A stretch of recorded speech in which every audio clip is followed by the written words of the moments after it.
And we are live on Oz Property Investors. We're bringing a big name. Sorry, I should have warned you. We have the big. How you going, Brendan? What's happening? I'm really well. You?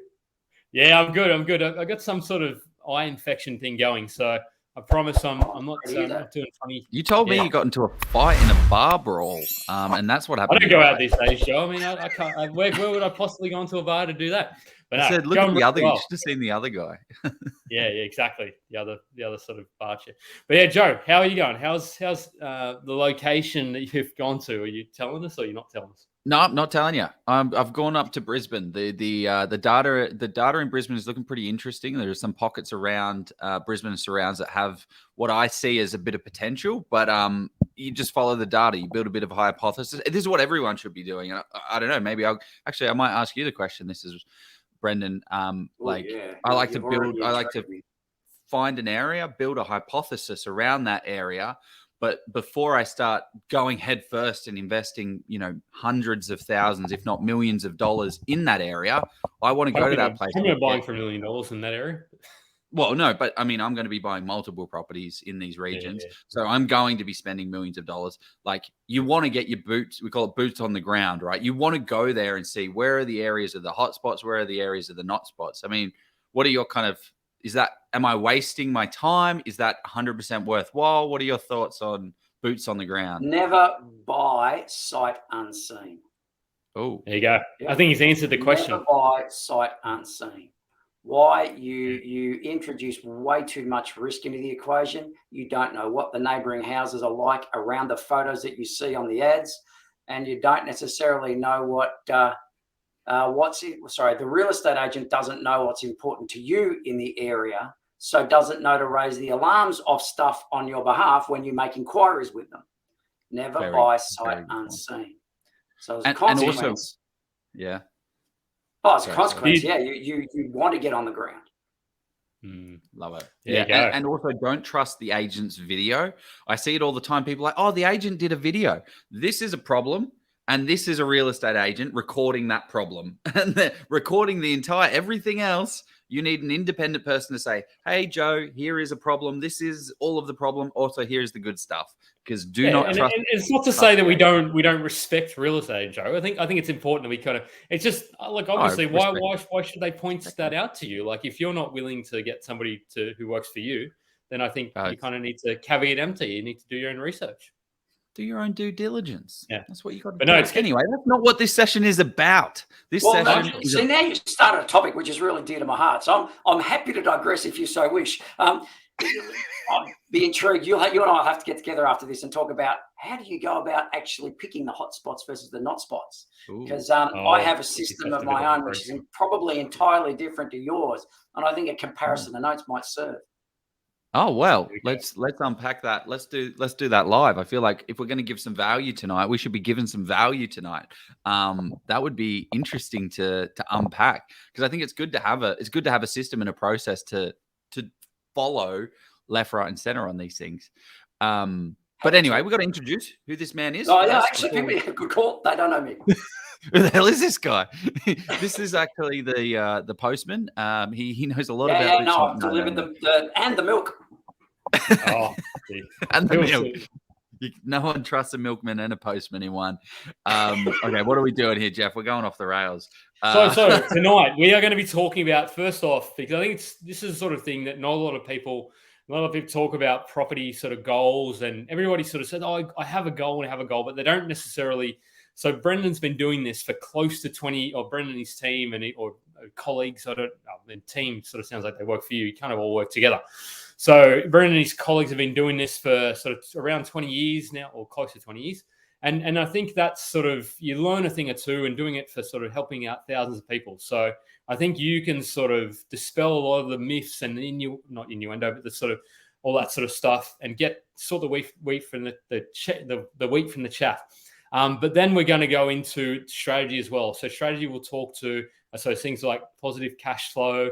I think you've talked a little bit about renovation. You sent some notes for us. And then we're going to dive really deep into area research, and that sounds like a heap. So I think we need to get cracking. So, but if people are excited for that, and 3 hours aside, because I'll go and put the 6 back in the fridge or freezer, but no, I won't really. Otherwise, I'll start making less sense than what I am now. So, but if you're excited for that, throw a hell yes in the comments. I don't know, I just want to do something different. So, but drop your questions. If something interesting, if something pikes your interest on the way, drop a question about it, and we'll probably get to it at some stage throughout the live session. So, without further ado, though, let's get to quotes of the week. You want to go first, Brendan? Sure. I am looking for the quote that I wrote down for you guys. Yeah. You can't save your way to wealth. Wealth creation is literally wealth creation.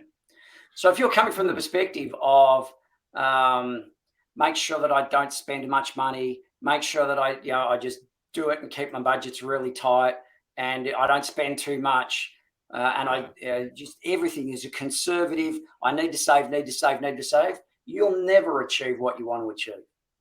Wealth creation is literally wealth creation.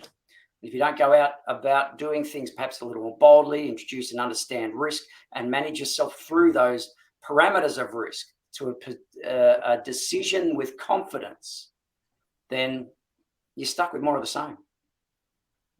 Yeah, totally agree. It's a great way to put it. It is exactly wealth creation. I see so many people. I was literally at the airport today looking, I want to buy a book. I want to have something to read on the plane. And there was a book about the FIRE movement. And I love the FIRE movement. I think it really helped kick me off into my investing journey. The money mustache guy where he's like, save. Great. He got divorced, Joe. I think his dream kind of turned to a bit of a nightmare. It's got nothing to do with money. No, well, it might do. I don't know. Is he actually happy though? Like maybe he's too frugal. He was too frugal. His wife. But it's exactly that. You get to a point where you can't save to zero, and then you're so focused. Oh no, I'm going to spend the next 5 hours reading this book that's about saving money instead of reading this book that's about making money and growing wealth. It just doesn't make sense. The numbers just don't stack up. But do definitely be frugal to get that nest egg and get that nut, and then get creative with creating that. But what's your quote of the week? Concept? Oh yeah. Sorry, as a concept, if I could just a little bit more, please, because I just like to talk. If you run a business, and again, you would have heard Joe Inc. or Jeff Inc. You perceive yourself as a business, yeah, right. If you're running a business is all about revenue generation and expenditure, and you keep the bit afterwards, yeah. You bring the money in, spend the money to bring the money in, and the bit that you get at the bottom is yours to keep. Bam, that's just business model 101, right? There are two components. You've got to go out and expand to bring the money in. You do need to concentrate on saving and budgetary control on your spend to make sure that the bit you keep is the most amount possible. But if you're not out there going out and creating it, you're never going to get what you need at the bottom to keep and live the life you want. Well said. It comes up here. It's easier to make 10 grand than it is to save 10 grand. That is the dot point to your sentence there, which is perfect. Okay. I love it. Jeff, what is yours, mate? Good luck topping that one.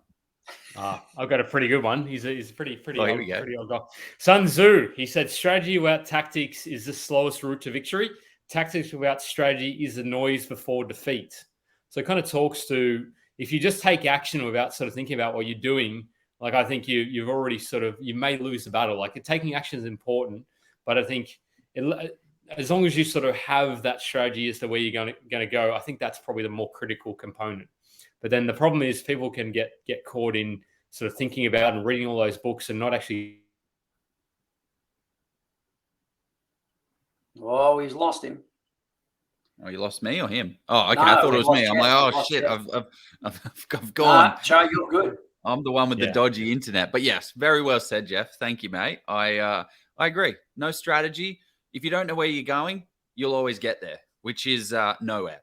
I think a strategy. I think too many people that just go head first into stuff, and these are the people that you see that have bought a house and land package, an off-the-plan apartment. They've got a great renovation project. They've got a great development site, and none of them are connected and stitched together in a way that is actually going to serve them. It's just, I want this, I want that, I want this. My quote of the week is, there's always room for improvement. I love that I love that as a little saying. I don't really need to quote someone for that because I feel like a lot of people would say that, but it's for a deal as well. Whenever there's a property deal, if there is, always buy a property that has room for improvement, be that a renovation, subdivision, granny flat opportunity, development opportunity. Try and get something that not just serves you today, but also serves you tomorrow. I'm already feeling the fire in this episode, so I'm excited to introduce who Brendan is and dive deep into strategy. The reason why I wanted to get you on, Brendan, is because it's been 20 years. Now, you've been doing this over booms, busts, GFCs, and you have seen what happens to people that get too excited. Like we're in a bit of an interesting situation where we've got high interest rates. You've been through this. This is not new to you, and you've built strategies and helped people through all of these situations. And it's easy just to say, well, I think this. Well, you've never been through it, but Brendan, you have been through it, so that's why I'm excited to get you on. Before we do that, we're just going to jump into our ad, and then we are all going to explore who this man is and why I'm so pumped and why Jeff has got a smile on his face. Oh, is that a smile on face? There's nothing worse than going into a situation unprepared, especially when that situation is purchasing one of the most expensive assets of your life against a trained property expert in the form of a real estate agent. It's a scary thought, but it is a skill that can be taught. Do you want to learn how to become fully prepared when buying a property so you can get out there, buy your dream home or investment property without the fear of actually messing it up? Scott Agate, the founder and expert property negotiator at Hello House, has been helping people buy their properties by stepping in and negotiating with the agents and saving his clients tens of thousands and in some cases hundreds of thousands of dollars. Scott has now decided to share all that he's learned over the past 28 years in real estate so you can go out there and do the exact same thing on how to find a property, analyze that property, negotiate on that property, and transact on it to get the best results. He's created the Get Buyer Ready course, which is a step-by-step guide on how you too can become an expert property negotiator. It's the easy way of how you can avoid all of these agent games and get the best purchase price on that dream home or your investment property. The course is in short bites for busy people with no fluff at all. Just all the information you need to get buyer ready and secure that next property with confidence at the best price. Scott has been kind enough to give our community a massive discount with the link below. Sign up today before you even think about putting an offer on that next property, and it will be one of the best decisions you ever make. You're back. I'm just posting links. Sorry, people. But, oh, wait. Where's Joe? He's just mixing it around. So, here we go. So, we've got, I'll introduce, you even added a few more points to my intro, but I might not say all of it. So, I'm sorry. I'll try and pick out but who is Brendan Kelly? So, you're a public speaker, and we found out you're a former school teacher. I hope you're okay with us mentioning that. I started out math, science, computer science. Learned, did the degree at Melbourne Uni. Yeah, had a ball. Tell you what, science at high school, I feel like I would enjoy if I did. I won't get into my science story. Anyway, you're a director, you're a professional investment director at Results Mentoring, and you're on sort of UPI, SPI, all those sort of other good places. But now you're on Property Investors. So, 20 years in investing in property, and you also look at strategies. Well, I was 20 years of investing in property when soon after I'd started Results. It's actually now about 35. Jeez. Well, you got to update your website there. 30 odd years. So yeah. No, that's all right. The odd year or two. You talk about cycles and market conditions. Absolutely. Continue. Wow, it's crazy. So you started off. I was born in '89. So you've been investing. We don't want to age them. Brendan here. We're not throwing that out. As a kid, I was in the car and my old man was telling me about interest rates at being 18%. So yeah, I lived through the times. Yeah. As you heard, he was in the cart. The horses were taking the cart along the road, and sorry. Okay. Well, what I find interesting about your story, because what I want to mention is, like, we don't like to talk about the business. This is not about your business results mentoring, and it's not a promotion. It's nothing like that. But I just want to give people context that you guys have a platform where, rather than just having a course where you watch it, you do it yourself, it's more of a 12-month mentoring to get people to a point where that they can take their own financial future into their own hands to go find, negotiate, secure, and make a property business in a way so that they can have that financial freedom. And that's what I'm interested in, because what that means is you have a lot of tips, tricks, strategies, and you have also seen it all. So while some person's brand new, fresh, in this group, we have a lot of new people that are into investing, but we also have a lot of people that have 5+ properties and they're a bit stuck and they're like, where do I go? So I thought this is a prime opportunity for you to help us unlock some of those challenges that you see with people with 1 property, with 3 properties, with 5 properties. That what do I do now that the banks have tapped me out? High level, that's what I'm interested in. But take us back. How did this all begin? Give us a run through of your first investment property experience. One of the things I did was so no experience, naive, young upstart, girlfriend at the time, engaged to be married. Where do we start? What do we do? I like property. Played a little with shares and said, yeah, nah, too fast, too much, too volatile. Don't want to play that game. Like houses, roof overhead. And I like the fact that you can control property. There's a certain control you can have with property that you can't with shares. You're just investing into a company, they control everything. But with property, you can go, you know what, I can do stuff with it. And I'm always considered a fascination and a joy with tools. I'm like, great, reno. So I bought myself a milk bar. My first property was a milk bar. And we converted into a domestic residence. It was 90 square meters of land. I mean, you talk about tiny. 90 square meters of land, 4.5 meters by about 22 meters deep, and that was it. Corner block. But it felt like the TARDIS. You walked in the front door, and it was just boundary to boundary house, other than a small backyard. So it was just massive when you walked in. You thought 4.5 by 7-8 meter land room. I got, oh, this feels great. But from the outside, you go, what a pokey little box this is. Anyway, took that place, early days, naive, silly. We bought 15 kilos of polyfiller and filled cracks in the walls rather than do anything more dramatic, like take the plaster off and replaster it. We did it all by hand, and it took us ages to do, but my plastering skills improved. Anyway, that was our first. We bought it at 120, sold it a few years later for 420. It'll say this was a decade or two ago, in a suburb of Richmond, which is not too far from CBD. And again, you think about it, 90 square meters of land in Richmond, 120 is probably going to be about right. But yeah, sold it at 420. Why there, and what did we do, and what was the purpose? It was a mixed-use commercial residential site. We converted it and rezoned it to residential.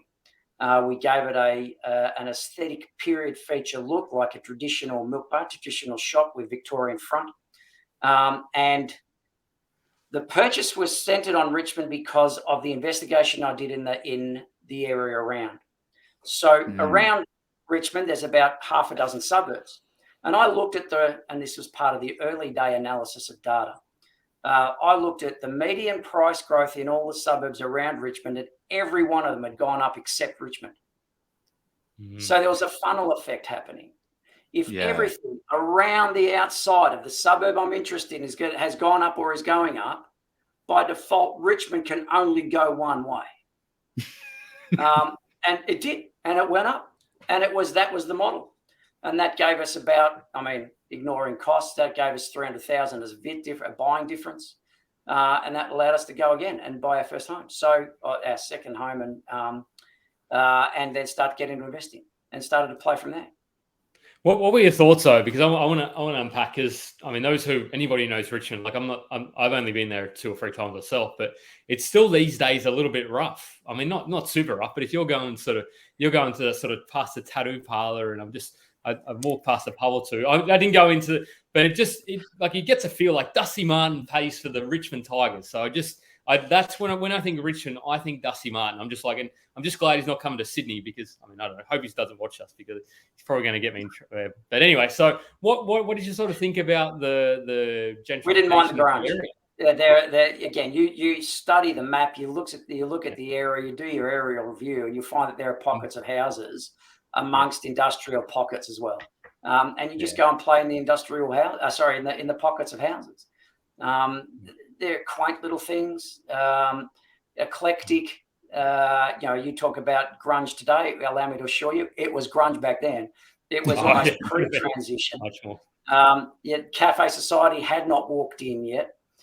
Swan Street still had Dimmies, which is your massive $2 shop.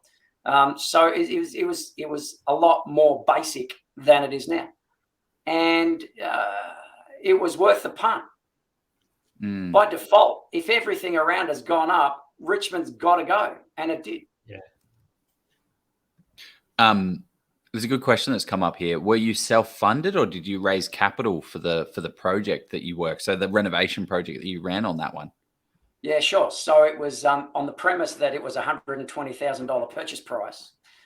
We were self-funded. My wife and I had what was the deposit, bucks. right? Yeah, we had $88,000.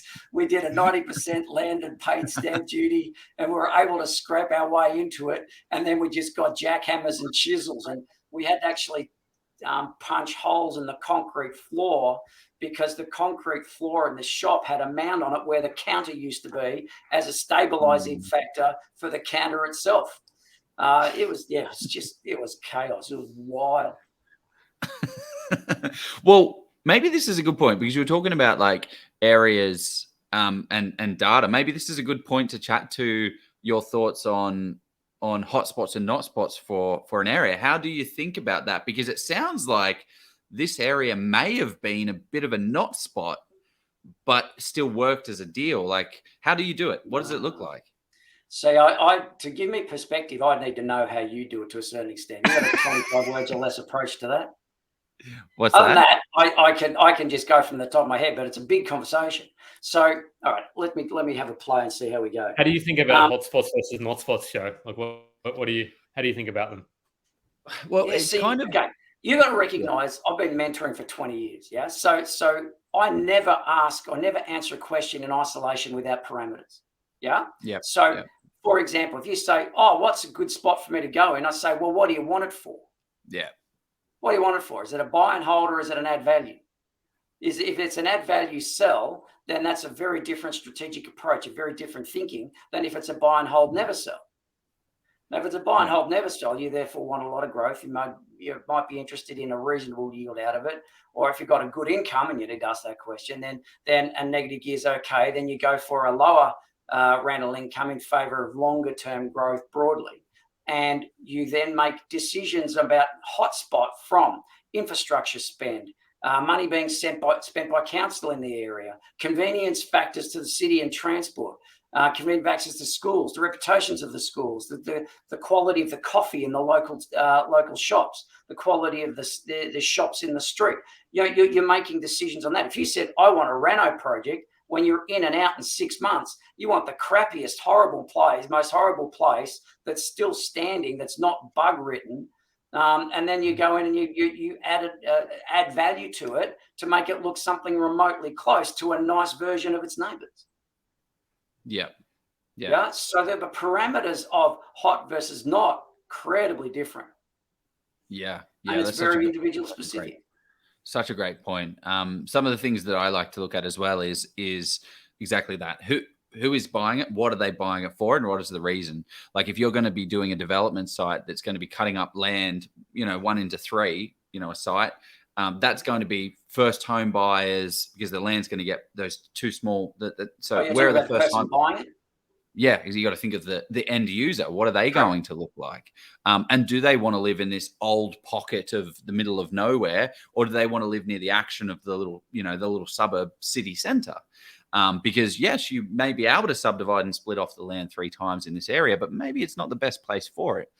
Another good thing is looking at like a housing commission, for a longer term buy and hold. Like when it comes to like flipping deals, you do have to think about these things, but lesser so. But from a long-term capital growth thing, you do have to start to think more about like housing commission, how many renters proportion to owner occupiers are there? If there's only renters, they're probably not going to be the ones pushing up the value. It's the emotional owner occupiers that do it. But for me, it's also like the physical going there to the area. Like, are there burnouts? Are there shopping trolleys? Are there houses that are boarded up looking a bit gross? Like, do I feel safe walking the streets? The pile of tires on fire in The Simpsons that have been burning for 20 years. Yeah, correct. I'm going to take a step back from this area research show, because we're putting the horse before the cart, because if you can go and research an area till the cows come home, but if you don't know where you're going, then you'll get where you're going to go. Jeff, brilliant. So, brilliant. Amen. So I love but I do love area research as well. I want to learn about that. Learn more about that, learn your sort of perspective. But goals and strategy, what do you sort of think about goal setting? Like, what should we be looking at? How should we do it? Yeah, sure. So if we're going to talk about goals and strategy, we need to know what an individual's desires are. So if you are open to playing the game with me, I would like to take you on that journey. You okay to do that? Let's do it. You want to go, Joe, or you want to go? So you can play the game. If you've got pen and paper, that will help you, but I will make it up as I go along and seek your input. So I usually can we do it with the audience as conversation. Well? Yeah, the audience. Of course, please. Take pen, paper, write it down, do your calculations. You'll have answers you may never have thought of. Yeah. So my encouragement, play the game. I usually start with the Spice Girls. Tell me what you really, really want. Oh, okay. Did you know that that's Brittany? in year 5, I was we did a concert. We were the Spice Boys. I guess which Spice Spice Girl or Spice Boy? Yeah, no, I don't want to go there. I was only 10 or 11, so but just as can I just remove? How do I remove Jeff? Okay, now we. I thought it was good. I also played Elvis in year 3, so I was Elvis in year 3.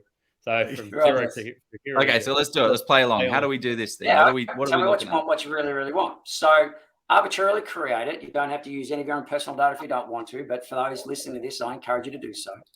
What is all things lead to one outcome, and that's the availability or the ability to live off an income stream you're not working on. It boils down to everything. In order for me to survive a life where I'm not working, I need a lump sum amount of money providing a yield that's going to allow me to have an income that I'm either too old or I don't want to work anymore. So on the base, and that's what superannuation is. It's an amount of money invested at a certain rate of return to give me a passive income, the ability to live without working. All right. So on the premise that that's what we want and that's what we're going for, how much is enough? How much is enough? What's going to make it happen? I mean, and does this factor in a paid off PPOR or does it include? Yeah, correct. But that's the second question. What do you want to live off first? What do we want to live off? 300. Jesus, come on, mate. I thought I How told are you. you living? You don't live. Well, I don't need 300, but just because I want. But that's what he wants to live off. And that's an objective. Yeah. All right, great. Yeah. So typically, when I talk to people, they start out with $100,000 would be nice. Yeah. If I had 100, it's going to be pretty much 150. Lovely. If I had 100, it's pretty much going to be double what the average income from a superannuation fund is giving people these days. Yeah. So if we make it 100,000, lovely. On the basis of 100,000, then you go, all right, that's what I need as a passive income. What's the rate of return I'm going to get? What's my target rate of return? If you've got a residential property in the heart of the city, you might get what, 1.5%, 2.5%? Well, that's got a certain limitation about it. If I go out into regional towns, out into the sticks or a mining town, I can get 12%. Much better return for my dollar, but a lot more risk. Now, if you take a multitude of different strategic approaches around your investing and returns on investment, it's around about 8% per annum. So I'm going to target 8. Yeah. So yeah, lovely. 8 to 10%. So I'm going to say it's 8%. If we target an 8% per annum, then we need to figure out how much do we actually need. Take your $100,000 income that you want, it's passive. Take the return on investment, divide one into the other. 100 divided by 8% is $1.25 million. So you need $1.25 million worth of net income producing assets. That's it. That's it. Yeah. One house at an 8% yield, let's say, or one commercial property, an 8% yield, let's say, and you've got a passive income of $100,000 a year for the rest of your life and growing. So we now have a target of 1.25. All right, great. Question is then, when do you want to live that life? Now, before we do, we've got to go back to the question you asked earlier, Joe. I want a debt-free home. We can't be servicing debt during this life because that's going to suck up all of our income. So what's the loan remaining on your home? Now, on the premise you've got a few years. Sorry? Go on. 20 years. Oh. 20 years left. All right, so let's say I've got 20 years left. And I'm going, all right, so I've got 20 years please going. I've got about another, let's make $500,000 left to pay out on my home. Yeah. Actually, I'm going to make it. Roughly. Yeah, that'll do. That means 1.75 mil is what I need in the end to be living off $100,000 and pay my home out. Does that make sense? Yeah. Yeah. All right. My next question is, when do you want to achieve that? 2 years, 5 years, 10 years, 20 years? When do you want to achieve that? I mean, I'm getting pretty aggressive here. I'm getting people. 2030, Joe. Less than 10 years. Happen. What is it? We got. What is it? Yeah, 2033 is when I want to kind of make that. 10 years. 10 years. 10 years. Giving yourself too long. All right. 10 years. Yeah, so this is where we can get into some goal setting now. Yeah. The idea of goal setting is very, very difficult as humans to start today and look forward and map forward. What's very easy for humans is to start at the end and look backwards. So I've got a process that helps me to start at the end and work backwards. Everything works backwards. When you buy a property for adding value, you've got to know what the sell price is and who you're selling to before you buy it to know that there's money in it. Yeah, so everything, end in mind, come back to where I am today. Same thing for goals. So on the back of that, I got 1.75 I need in 10 years. So there's an approach I call half-life third value. Bit mathematical, a bit scientific, I acknowledge that, but given the background, let's play. Yeah, I need 1.75 in 10 years. Sorry? You were teaching, year 8, 9, 10 students, so hopefully we can make it through this one, It is really easy. Step by step easy. I need 1.75 in 10 years. Yeah. Okay. How much do I need in 5 years? Half-life. Well, I need a third of that. Half-life's 1/3. Okay. Yep. Yeah, half-life, third value. What's a third of 1.75? You know what? I have no free. Let's call it 1.8 because that's a third you can knock easy. Yeah. A third of that is 600. Yep. Does that make sense? Yep. It does. So 5 years, I need 600,000. The premise of that model is whatever you learn today, you don't have to relearn. It's not a linear graph. It's not a linear process. I don't have to relearn the same stuff every year. And now it looks like I froze then. So I apologize. No, that's all right. So can I ask a few questions about because you've just thrown a whole bunch of sort of, and it's a really cool concept. I do like this one. But you're sort of, how do you, because I don't think that earning that sort of getting to that outcome is linear. So do you often find that people sort of coach? You do better at the back end than you do at the front end, yes? Yeah, which is why yep. Which is why you go for a third of the value in half the time. Yeah, it's going to take me longer to make smaller progress. Yep. Okay. But once I've got the skill and ability, I'm going to be able to do it much quicker and more efficiently. So that's to answer the question here. A third because of the sequence and series of formulas. Yeah, which is the question that they're asking. But what you're saying is by the time you've gotten to a third, you're going to be easily able to accumulate that 2/3 faster than because you've got compound interest on your side and you've got that value. I've got more money. I've got more experience. I've got more skill. I've got better ability to search for properties. I can find them faster. Yeah. Yep. Yeah. And you get a compounding impact on yourself as well as your property investing. And the other question I wanted to ask is because everybody struggles with actually sticking to a goal. So what sort of tips or sort of techniques do you use to hold people accountable or hold themselves accountable? Yes, here. It all comes back down to belief and enthusiasm. Yeah, if you put a goal that's too big and too far out, people go, yeah, I'll worry about it later. If they go, what's happening right now? What do I need to do right now? It's real, and they make a task list out of it. Then you go, you know what? I can do that task. So it's a matter of bringing it again back down, long way off to today. Give me 2 more minutes and I'll finish this, and then you'll know where I'm coming from. Yeah, please. Sorry, go. Yeah, so I jumped in. That's right. If half-life 5 years, third value 600, yeah? You half-life that 2.5 years. I need a third of that, 200. Half-life 1.25 years. A third of that, we're at about 66,000. Yeah. So in a year, I'm going to need about 50 odd grand. Does that make sense? Now, if I say to you, I need 50 grand in a year, you go, actually, I can envisage what 50 grand looks like. I can envisage seeing what 50 grand and maybe a way to do that. And it's only 12 months. I can see a year ahead. Do you see where I'm coming from? So suddenly it's all very real. I can achieve that. 50 grand? Right. I think I could make 50 grand this year. Yeah. I think I could make 65 grand next year. In which case, then, your 10-year objective can be done earlier. Now are you motivated? I'm motivated. Yeah. I'm now motivated. So that's we've got it's more than just me that's motivated. We've got Jenny here. She's on her whiteboard. She's plugging away. Yeah. And now the beauty of this is the model is exactly the same no matter what your starting position. So what is it you want as a passive income? Based on that passive income, what is it? How much the capital you need, assuming say 8%, what is the capital you need? What is the debt on your home that you still need to pay off? Add the two together. Half-life third value for a period of years that you want to play. And you get down to, what do I need in 12 months? Then the question becomes, how do I get it? How do I get it?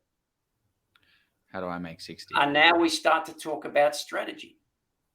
Now we start to make decisions around how I do this, given what I need. So then we go, okay, so we're now going down a path of strategizing, selecting strategies.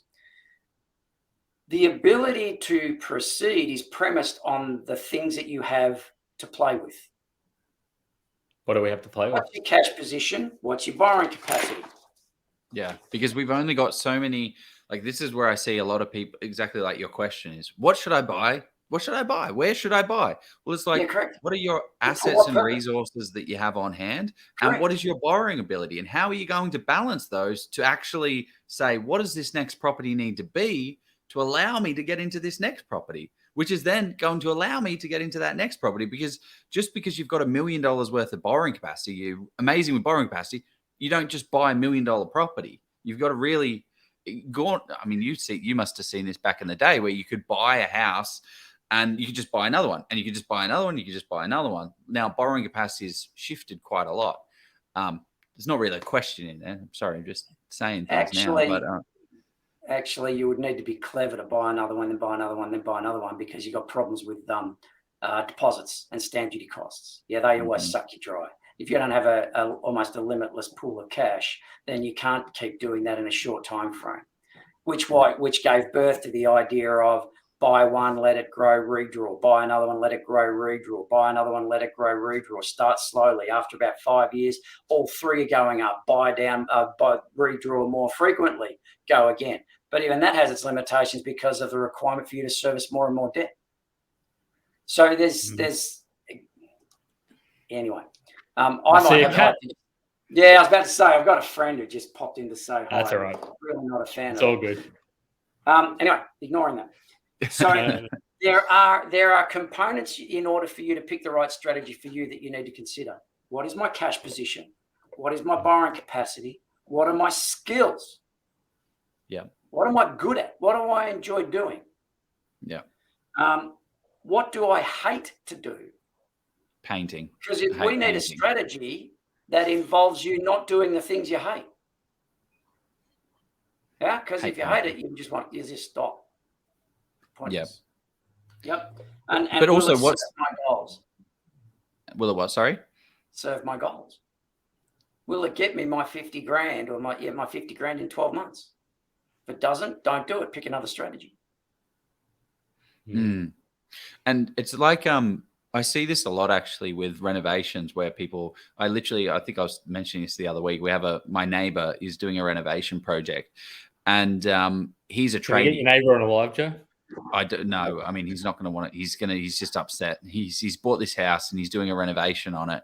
And about 6 months ago, he's like, Joe, I'm about to buy a house, because he knows, I buy property and do this. And I'm like, congrats, mate. That's amazing. Renovation. What's the plan? He's like, I'm going to reno it. I'm going to do it. It's going to be 3 months in and we're out. We're done. 6 months later, I'm like, how's it going, mate? He's like, oh, mate, time. I just can't get down there.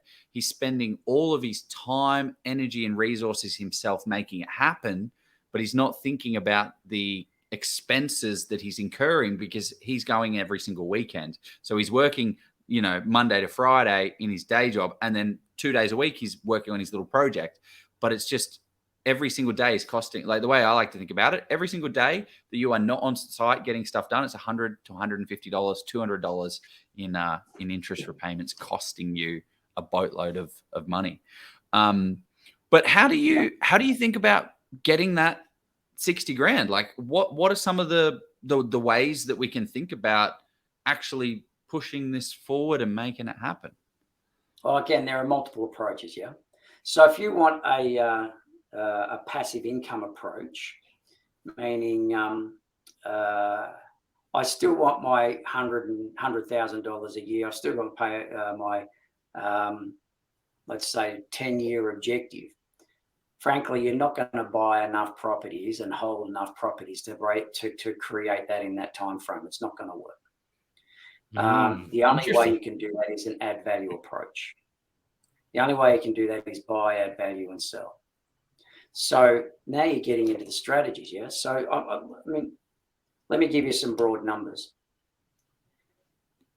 Every reno project you might want to take on, or any reno project, and we'll talk a house or unit, doesn't matter. Any reno project you want to take on, whatever the buy price is, 40% of that needs to be available to you in cash. So if I'm looking for a 500,000 property to buy, I need 200,000 in cash to see it through. How do you break that down? Like, what do you do? 20% deposit, or you're probably going to do that. But. There's a 20% deposit straight away. Boom. 5% in stamp duties. That's 25%. You need 4% of the buy price to cover off your hold costs. Yeah. Yeah, because you're not renting it. Nobody's bringing you any money. You've got to pay the hold cost. And that includes councils. If you're my neighbour, it's 8%. It's taking longer. We'll do it quicker. Yeah. 4% of hold costs. You need 10% available to you to do the reno. So that's 50K, so 50K reno on a $50,000 budget on your reno. Yeah. And that adds up to 39%. So, that adds up, that's up to 39%. So you got 20%, 5%, 4%, 4%, and 10%. Is that 29? 10, 20, 25? 39. Oh, no.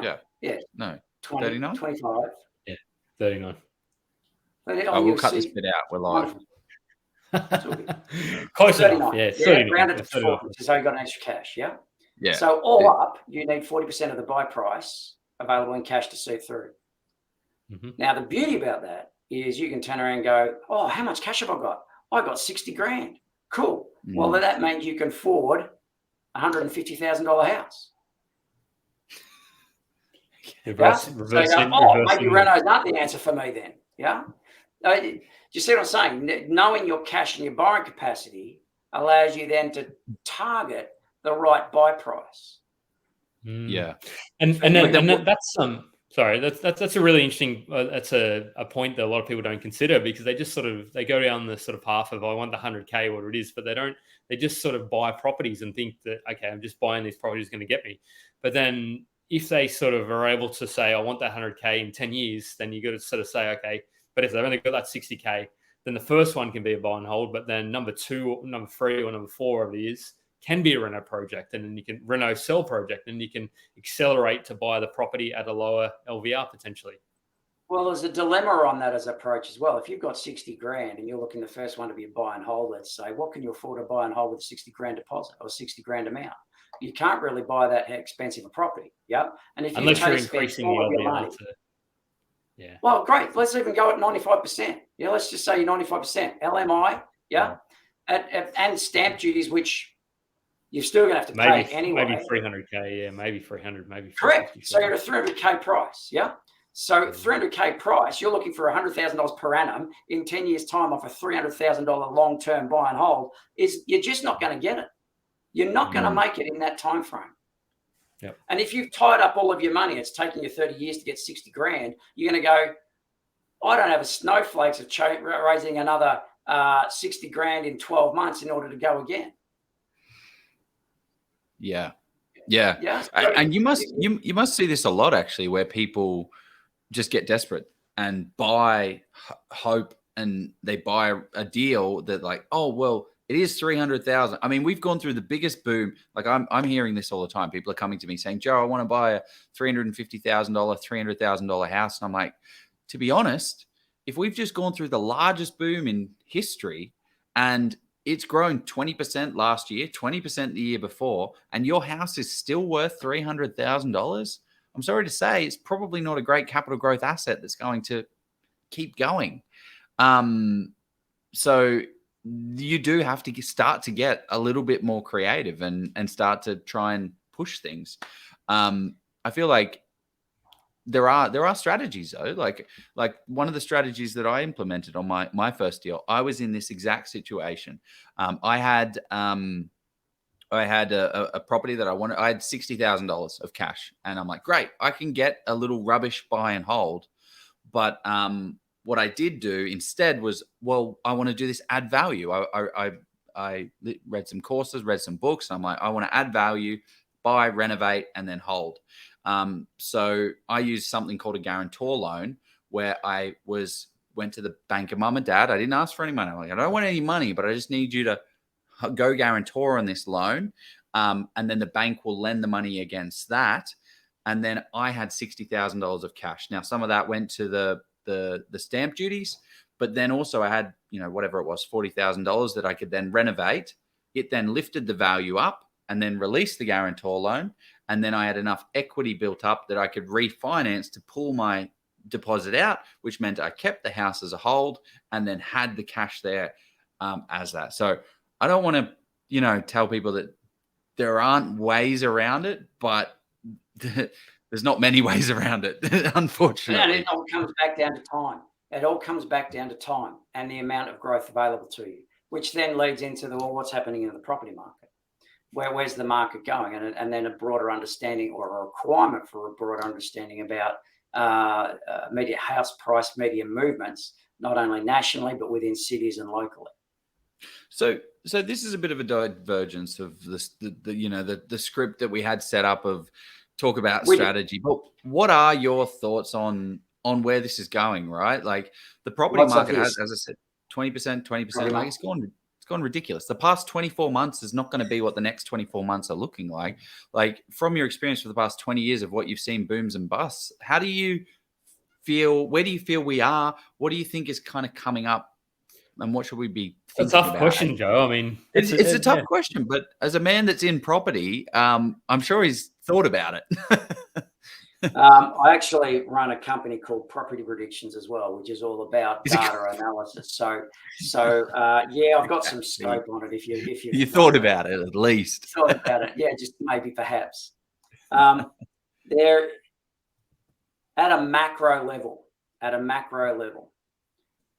We are facing, and you would have heard this many, many times by media, a real shortage of stock.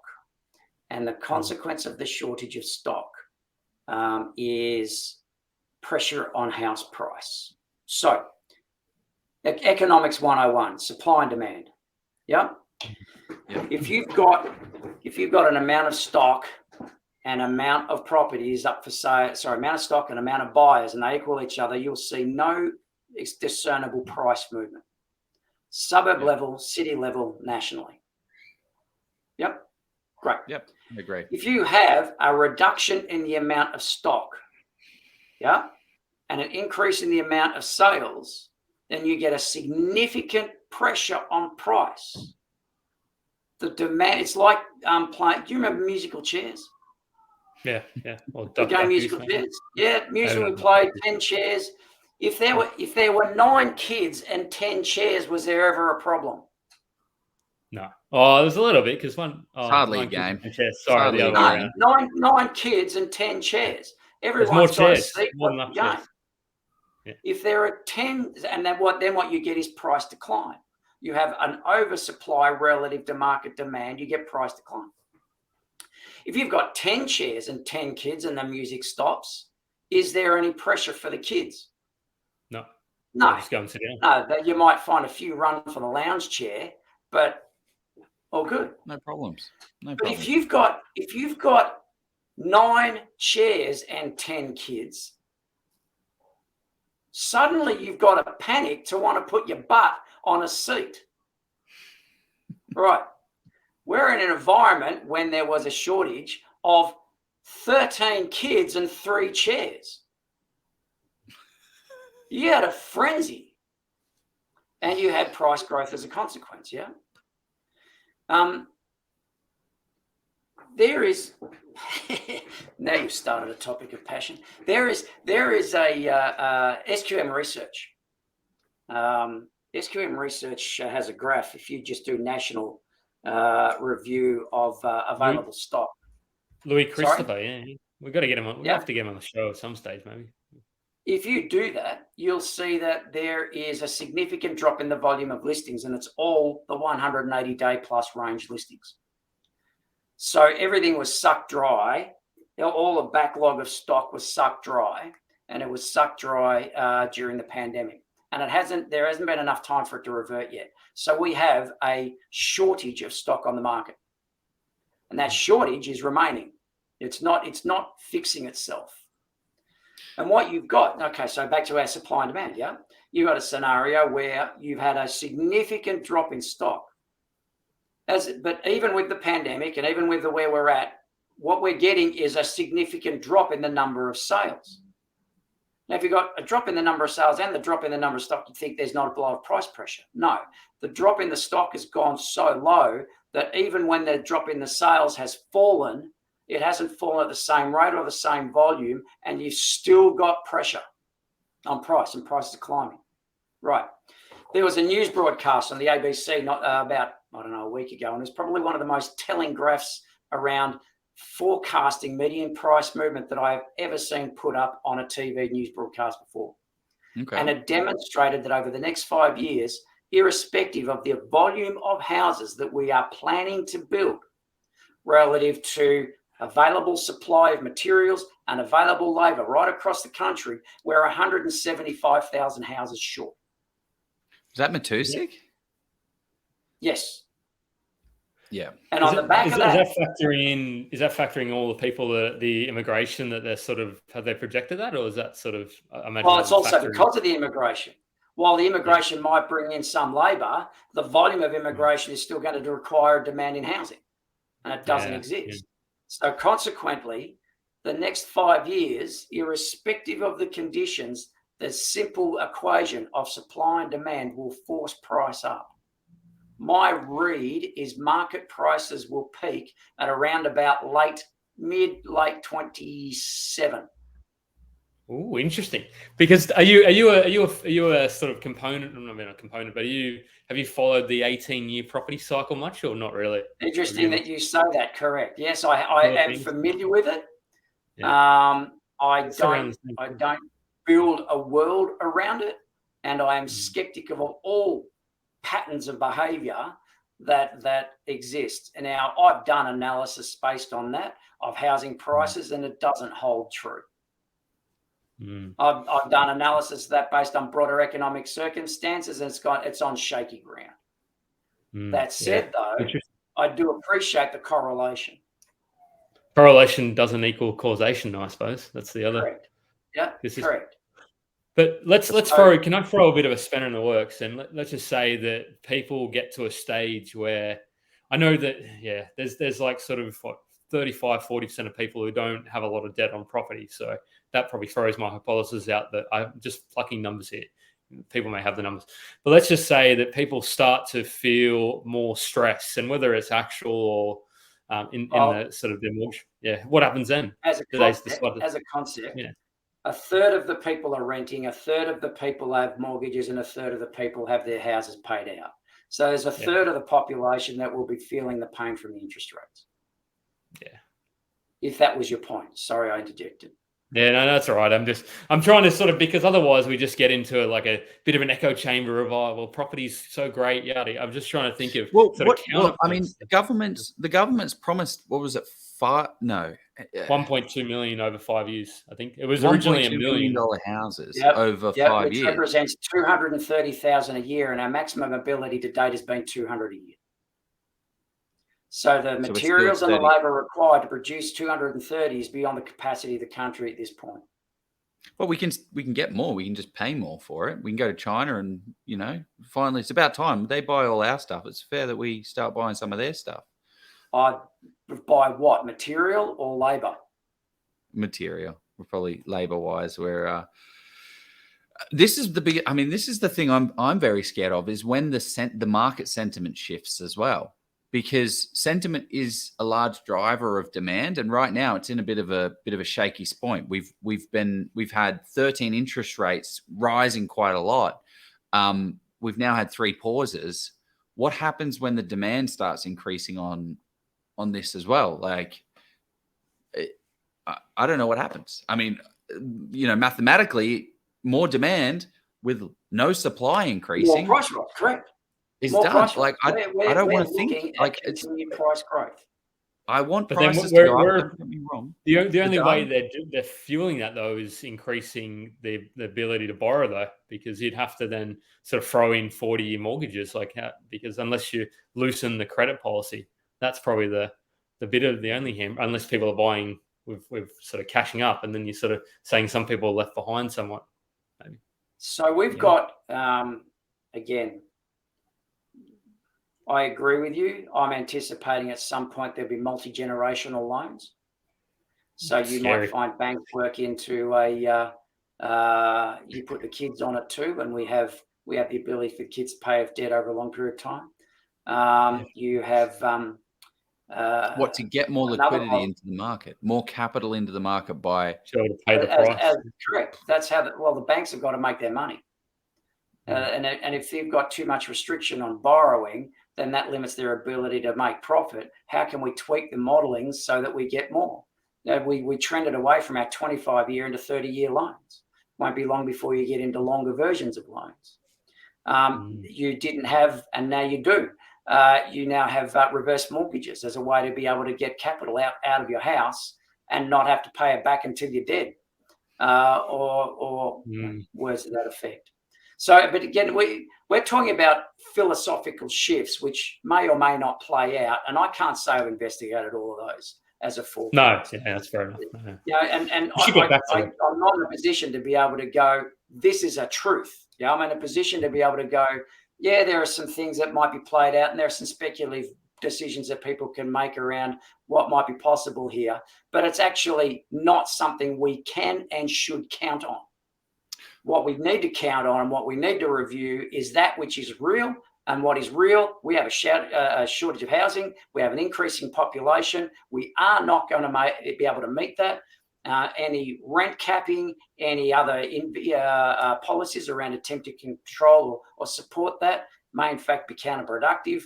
And they're not going to, and the government, as much as they want to throw money and solve the problem, is not going to solve the problem fast enough. It's going to take years for that to occur. So we're at a point where there is no choice. There is no choice. Prices will climb. And you talk about, wait for the news articles. First home buyers don't have a chance. So first home buyers, they're coming. You talk about shortage of rental, that will pass. That will remain a story, but that will soon be backed by first home buyers can't buy. It's too expensive for first home buyers. There's just no way. We've got to build smaller houses, smaller dwellings. So just going back to that, why would First, why is the rental? Sorry, the rental's going to shift so people can. The rental the prices rental is unlikely to shift soon. Ultimately, it will, but it's unlikely to shift soon. So we're about the stories coming out in the media, Joe. It's about sort of what the sort of hot the topic. Stories in the media will be the rental story will remain for quite some time. Soon the stories will come out, first home buyers and priced out of the market again, and there'll be a whole massive conversation around unaffordability. Then there'll be some grants to throw out when first home buyers get amazing. amazing. What does that do to prices? More capital into the market. Yeah. The only way to solve the problem for a short-term problem solution for rentals is to incentivize investors back into the market, but they're not going to do that. Because it's a long-term strategy that doesn't yield. And it's just going to raise price. It doesn't yield a good headline. I mean, what's the solution? What would you be if you, let's say you're an advisor to the government, to these guys? Oh, wow. What's and I know you're not. I know you're pro property, but this is a big problem. If I was to throw out a thought, and again, I don't want to be political here. I just raise that alarm. And you asked me if I was to advise whoever is in power. The solution to the problem, you're not going to see. I say you're not going to sort it out by a 5-year project of investing money into building new houses. Yeah, it's too far and the problem's too now. The only way to solve the problem is the government to spend to buy existing houses now and then do their rental support mechanism. So they just simply buy people's houses. Yeah. So if you've got someone, investor leaving, or you've got a deceased estate, or you've got an ex-rental that's going on the market, you've got any house that's going on the market, provided it hits with a certain budget range, the government just goes around and buy it. Now, the government shouldn't tell anybody they're going to do that, because as soon as they do, prices will go up. But again, the government goes out and buys houses, and then they put it on the public housing register for people to live in. Yep, that's an immediate solution, but it's a capital injection. And on the back of, we've spent so much money on infrastructure, we've spent so much money on pandemic, we are in so much debt right now, the odds of that are relatively low, and I don't think that'll easily get across the line. Yeah. Second, and I think you've hit the nail on the head there. That's any solution needs to probably have sort of a longer term, and the problem is any sort of politician or party wants to focus on what's going to get them elected. So it's not about sort of solving for 10, 15, 20 years down the track. It's about what's going to get me in. You can build them over time, and that will be fine. You need to solve the problem now, and you need to solve it significantly enough and fast enough that it takes the heat out of rent growth. Yeah. If you get back to the only solution that I came up with, and let's move on from this topic, but I think it's an invitation for a beer or a wine, maybe, because I want to learn about area research. But mate, who cares about area research? I want to know about the goods. But the solution that I came up, because I've been racking my brain with this, and I'm like, how do we, like, I'm incentivized to make the market go boom. It's great for the business and all of that, but I don't want that, because it's going to be tough. The solution I came up with was what they're doing in Brisbane, allowing people to have granny flats and rent them independently, and to make it easier to have more people, more family in dwellings that, like the Queenslanders that have the space downstairs, you put another family within there. Yes, it's not legal height at 2.4 meters, but below that, you can put people in the house, put a granny flat in, allow people, make it easier for additional dwellings on the same site, which, yes, it's not ideal, but it's some kind of quick fix so people aren't living in bloody tents. But there's still not enough of that out there. But that's a great point. Open the door to that. There's a can of worms associated in my mind. I hear your words, and yes, you're right, but there's a can of worms going on to the future around that. Yeah, you said I could, and how do they repeal such a thing? And then you've got building standards and building codes and all that. For that particular example, if you don't want to change planning policy, changing planning policy is powerful for getting more things built, absolutely, but that's still a 2 or 3 year approval for that to occur.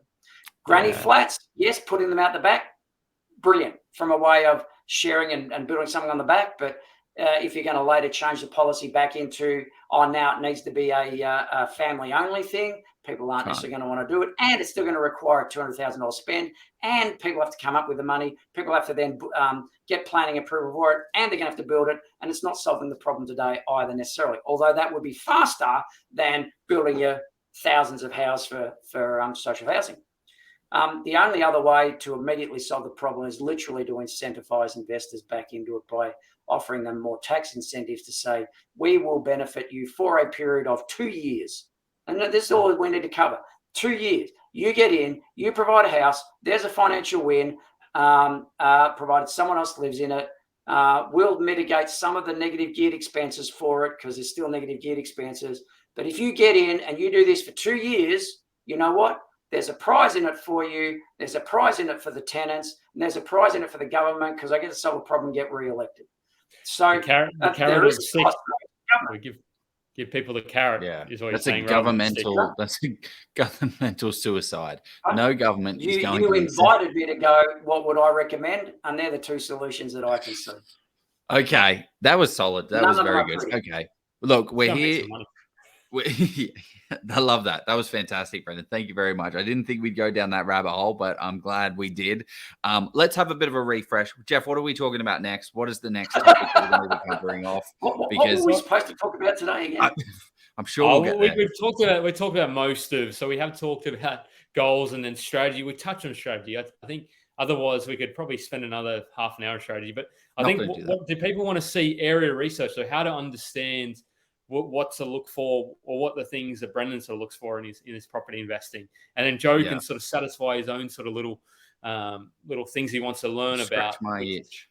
Yeah, exactly. Scratch that itch. Lovely. All right, great. Give us the good. Well, before so we do, Joe, when you buy, are you a buyer's agent? I don't know. I'm sorry. Yeah, I am a buyer's agent. Yes, I buy investment property for people. You buy it. Okay, great. Yeah, great. Okay, good. And what sort of investment properties do you buy for people? Do they say, I want a renovator, you go and find it? I want a development, you go and find it? Or is it, I want to do buy and hold, you go and find it? Well, it depends. The answer is it depends. But so yes, you serve the needs of the client. You ask them what do they want and they tell you. And to a you degree. find it accordingly. And then I try and buy something that can have value add in the future is my goal. What can you buy right now that is solid, performer? Do you want to develop it right now? Nope, I don't. Great. But how about having some development potential? But how about having some value? Okay, good. So you're telling me short-term buy and hold or short to mid-term buy and hold with the potential for something adding value later? Correct. Right. So basically, if you're going to buy in an area, buy a bigger block with the potential to subdivide. If you're going to buy something to do add value on, such as a reno, then buy something a little crappy now and get a cheaper rent for it. But you know what? You've got it. You can do the reno later. Add a bedroom, add a bathroom. Yep. Do something straight. All right, right. But livable now, rentable now. Okay, good. Yep. So the actual satisfaction of the add value component is secondary to the I want to buy in an area. Yes. Good. So your purpose for finding then is all about a short-term beneficial win financially for your client. Yes. Say so. Yep. Growth. Short-term growth. Yep. All right, great. Before we get to that, sorry, should we run the ad? Let's do that, and then because otherwise we won't. Got to pay the bills. Sorry. Well, we don't really have too many bills, but we do have 2 ads that we have to run. Sorry, Brandon. We're trying. Yeah. Let's do it. I get it. And we'll get back in. The amazing thing with commercial property investing is that in most cases it's cash flow positive from day one, which means that you can drive those profits towards paying down the debt. There are instances with commercial property investing where you can actually have the property pay itself off over 10 years, which is absolutely crazy. With commercial property, you get massive net yields, so you can expect anywhere between 6 to 10%. And as we've seen in the current boom, these properties not only provide large cash flow, they do certainly grow wildly in value too. Now, with big rewards comes some risk, and this is why you should de-risk your investment as much as possible. And the way you do that is with expert due diligence. And this is why we highly recommend people hire professionals to help you along in your investing journey. Steve Polisi of Polisi Property is one such expert. Being a chartered mechanical and structural engineer in a past life, Steve draws on his analytical and mathematical skills to do that expert due diligence for you.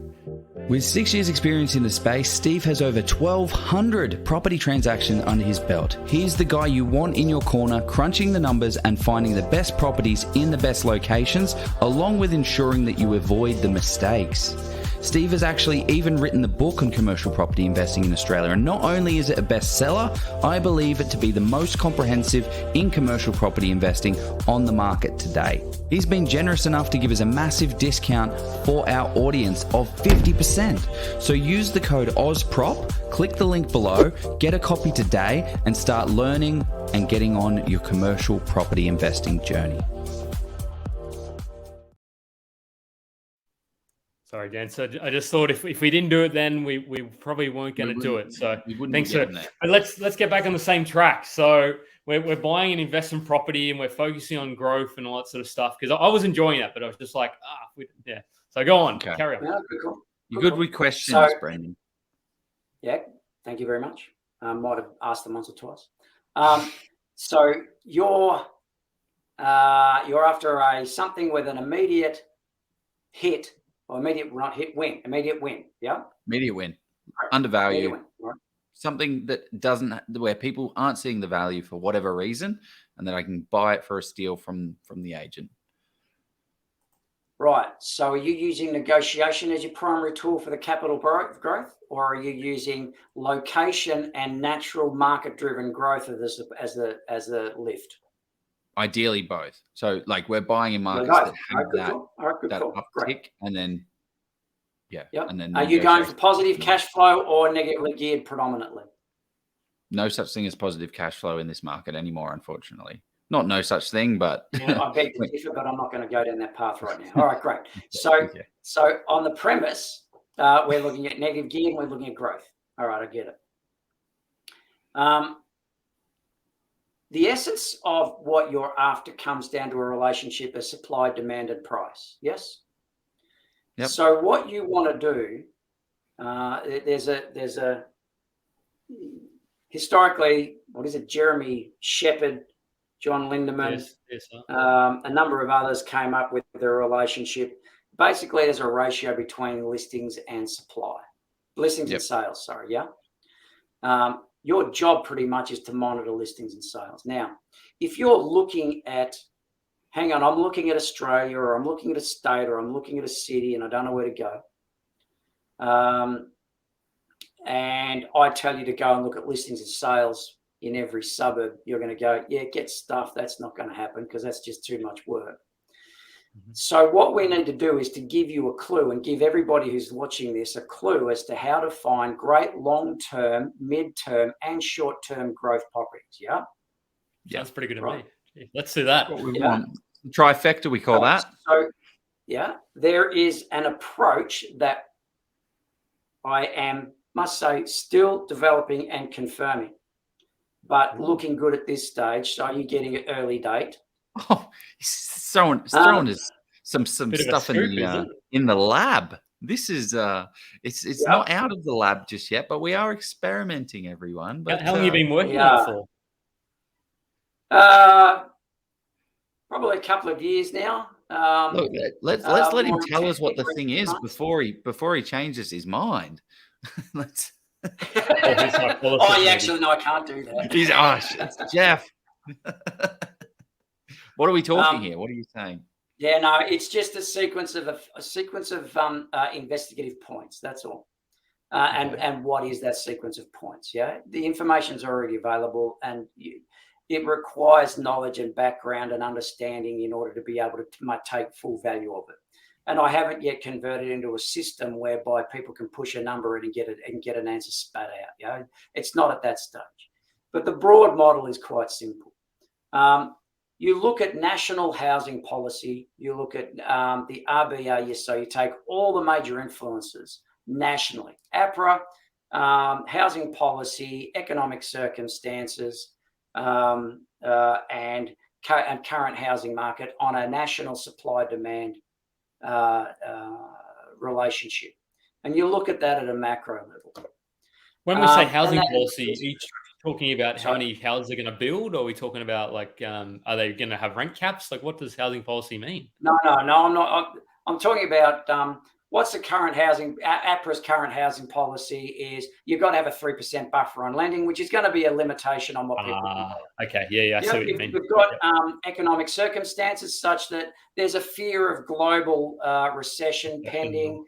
We've come off the back of high inflations. We've just had a series of high interest rates put forward, which were plateaued from.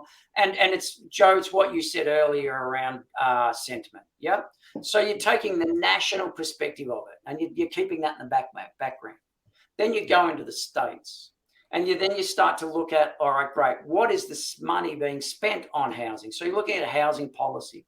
So as a concept, you're looking to buy in Brisbane as an idea, yeah? If my memory serves correct, I mentioned that. Yep. Right. So on the premise you're looking to play in Brisbane, what you'd want to do, my encouragement for you, is get the planning document from the state government. Generally speaking, they have a 2050 model or a 2040 model or something like that.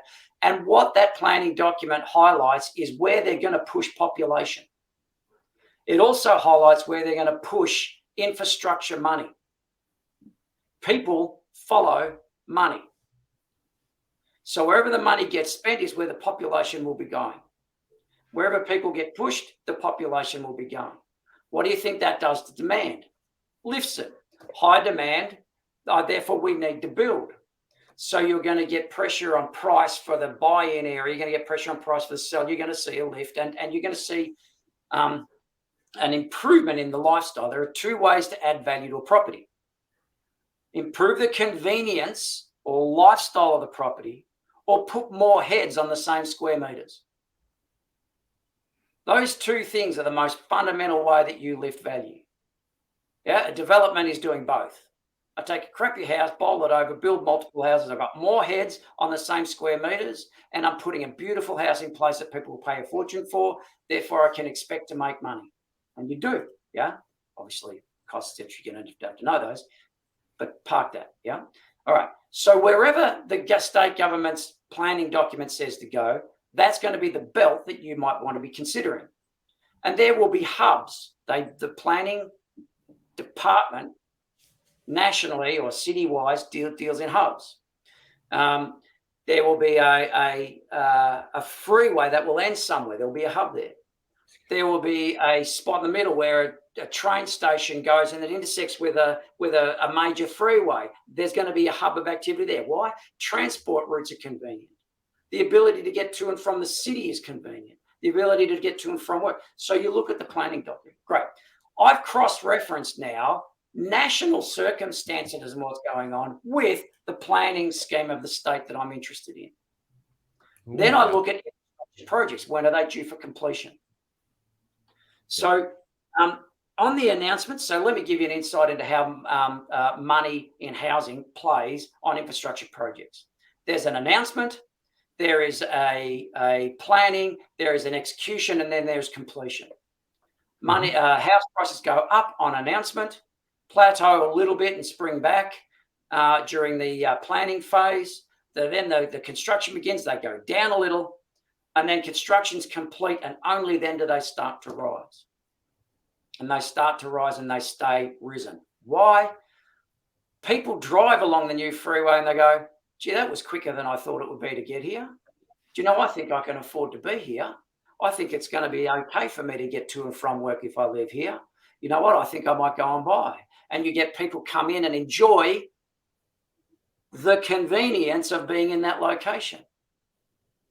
So then the infrastructure allows greater convenience and population grows as a result. Money's been spent in that area.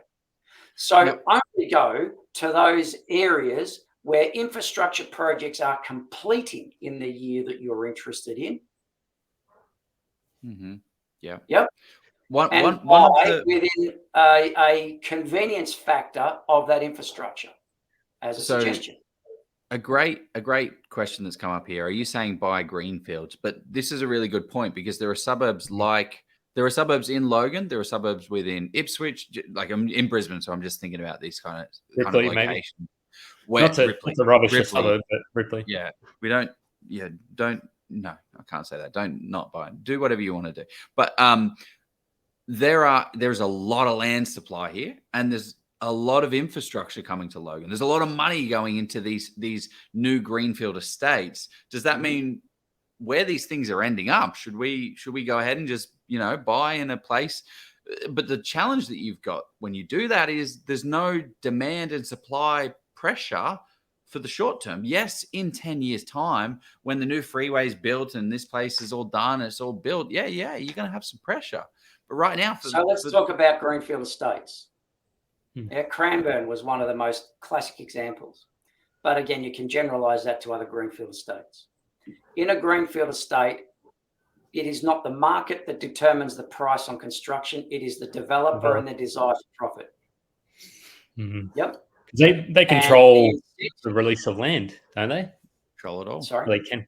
They can control the release of land over that's why they do stages, isn't it? Not only can, they do to preserve price. They can't afford to flood the market. They stage it so that prices are seen to be growing.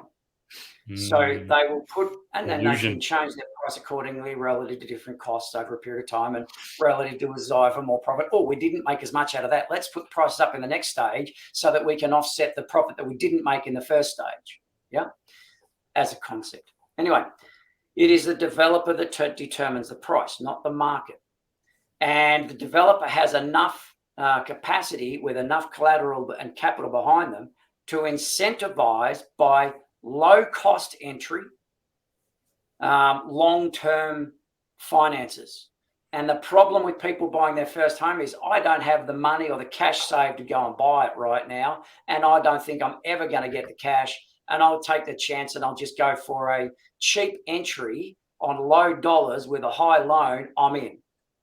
And the price becomes secondary to the ability to buy. Yeah. So they'll buy it. So greenfield estates are all about getting new homeowners in to take advantage of government incentives and buying incentives by the developer. But it's the developer that determines the price. They release their phases. Sorry. I'm just thinking from an investor audience, is this something we should be considering? Should we be thinking, hey, let's go buy a greenfield estate on a 400 square meter block? How advanced do you want to be? You need to be buying 2,000 or 3,000 lots, or we're talking tens of millions of dollars as purchase prices for the land alone. We're talking 10 years for the process of completion before you actually get all of the money back. But yeah, you're talking a pretty bloody lovely lifestyle at the back end of one of those projects. Yeah. But the infrastructure and the knowledge required to do that is fraught with risk and danger. And if you crash and burn with that magnitude of a deal while underway, you're not coming there back. are a lot of people who heard it. Yep. So short answer would be, unless you're ready, no. Yeah. All right. So from the perspective of the nature of the greenfield estate again, yeah, if you've got phase 1 and phase 2 is going up in value and phase 3 is going up in value more, you can make money out of a phase 1 purchase by getting in early and watching that price rise and selling before they complete. Yeah. Why?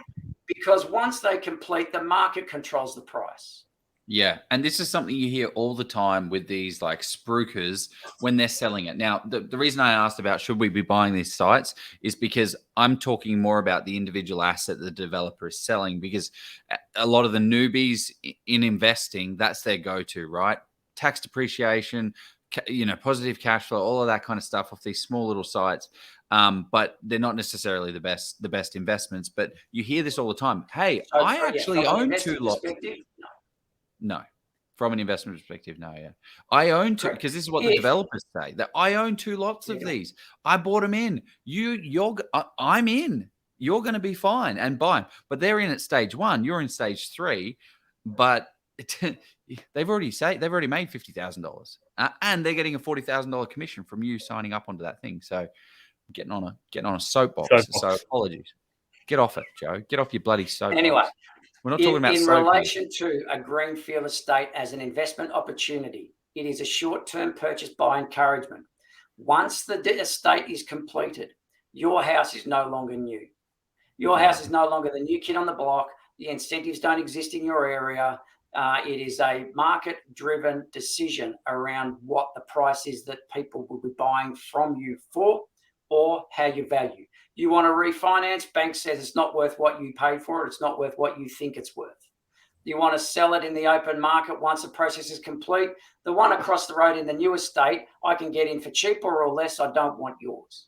And then prices come down. Yeah. So they stay flat for up to a decade.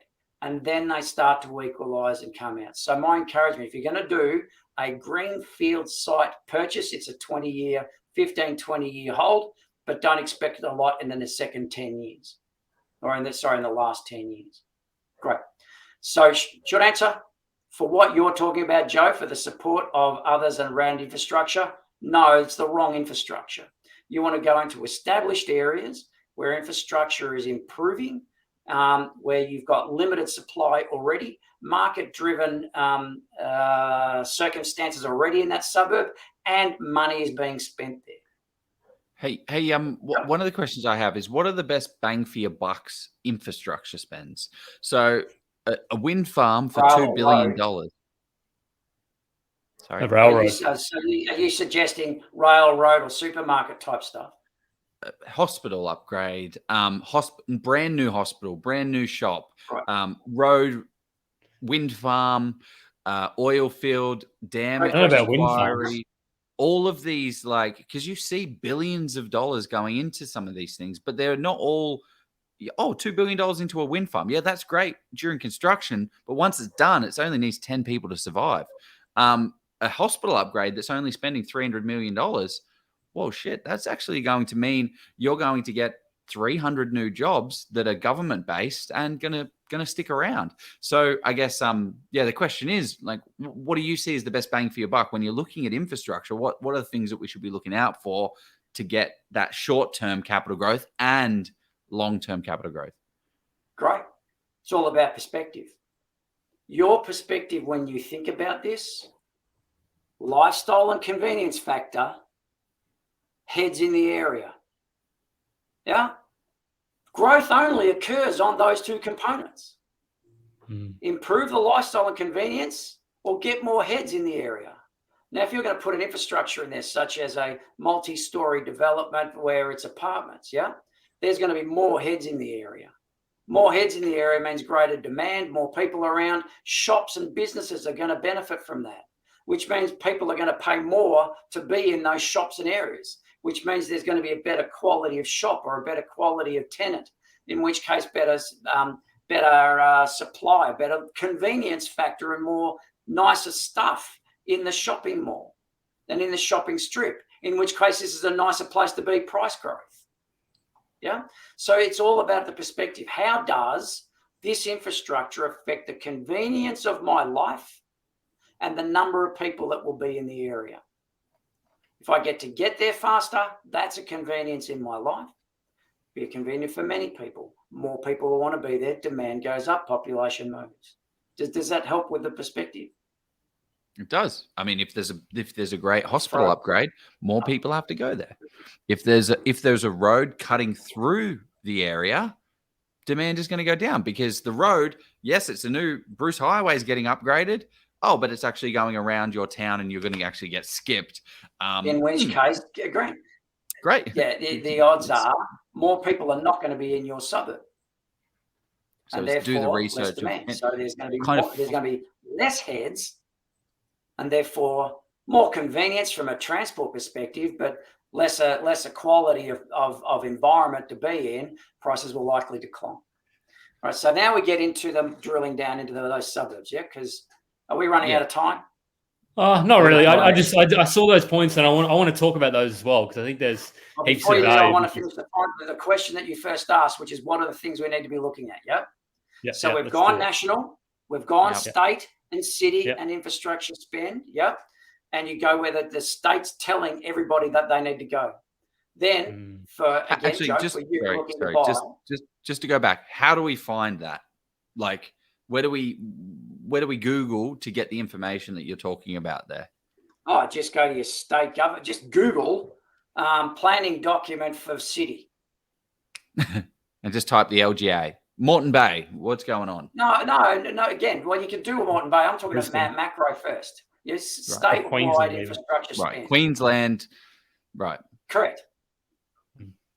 Where's the money being spent? What are the road projects? What are and there was a list. I mean, I did a presentation a couple of years ago where I Googled that 3 days before I did the presentation and said, guys, this is where you want to go in the not too distant future. They went, did one of those like, one of those areas that popped up sort of parts of sort of Morphett Vale, given that big road they did in South Australia? Or in Adelaide? Again, I've not invested the time. I'm working on the system. Yep. Yeah. So the upshot out of that, then we drill down into now the little pockets in the areas, and that is all about supply and demand in local environments. Yep. So where you get listings data, sales data, you compare one against the other, and you monitor that over a period of time. If you monitor the number of sales, you monitor the number of listings over a period of time and the ratio, month in, month out, same day of the month, then you'll get a trend about where things are going, whether the listings are going up or going down, whether the sales are going up or going down, and therefore what median price is likely to do in the immediate future. And under those circumstances, just listing sales. Listings and sales. Most of the other data is actually available, and the way it's produced is actually retrospective as opposed to forecasting, and that it's reaffirming data points as opposed to leading data points, which is a fascinating thing. Anyway, what are some other leading data points? What are some other leading data points? Well, if you wanted a leading data point, go into realestate.com.au and look at click search rates by property in a suburb. It's available. Is it the search interest? Online search interest. Search interest, correct. Yep. Now, if you've got listings, sales, and that search data, then you'll have a fairly strong methodology, and you monitor that monthly. You'll have a fairly strong methodology leading into demand change and supply change, which by default gives you leading information into price change. Because it's just telling you, where are people looking at, where are people transacting at, and what volume of properties are coming onto that market, which gives you that balance of supply and demand. My only alarm around that is the term where. I'm suggesting that you do it for multiple suburbs in the area where the infrastructure is going to be ending, and where you know, based on what we've been talking about, do it in those areas for all suburbs simultaneously. So you might be assessing 5, 10, 20 suburbs, but it's easy data to gather, and you're only doing it once a month anyway. And then you look for trend, and wherever the trends are most favorable, that's where you want to go first, because that's where the growth is likely to occur next. From what you've sort of done and seen, how long have you looked at would you like to see a trend? Are you looking at 6-month trends? Are you looking at 12 months? Like how 3 gets you the earliest, 6 is going to be better. Yeah. Okay. You'll need an investment. 3 months is not that long, whereas 6 months you sort of start to see. But then how do you, I suppose then you've got to make sure you're not just looking at that. You want to sort of see other factors play into it, because.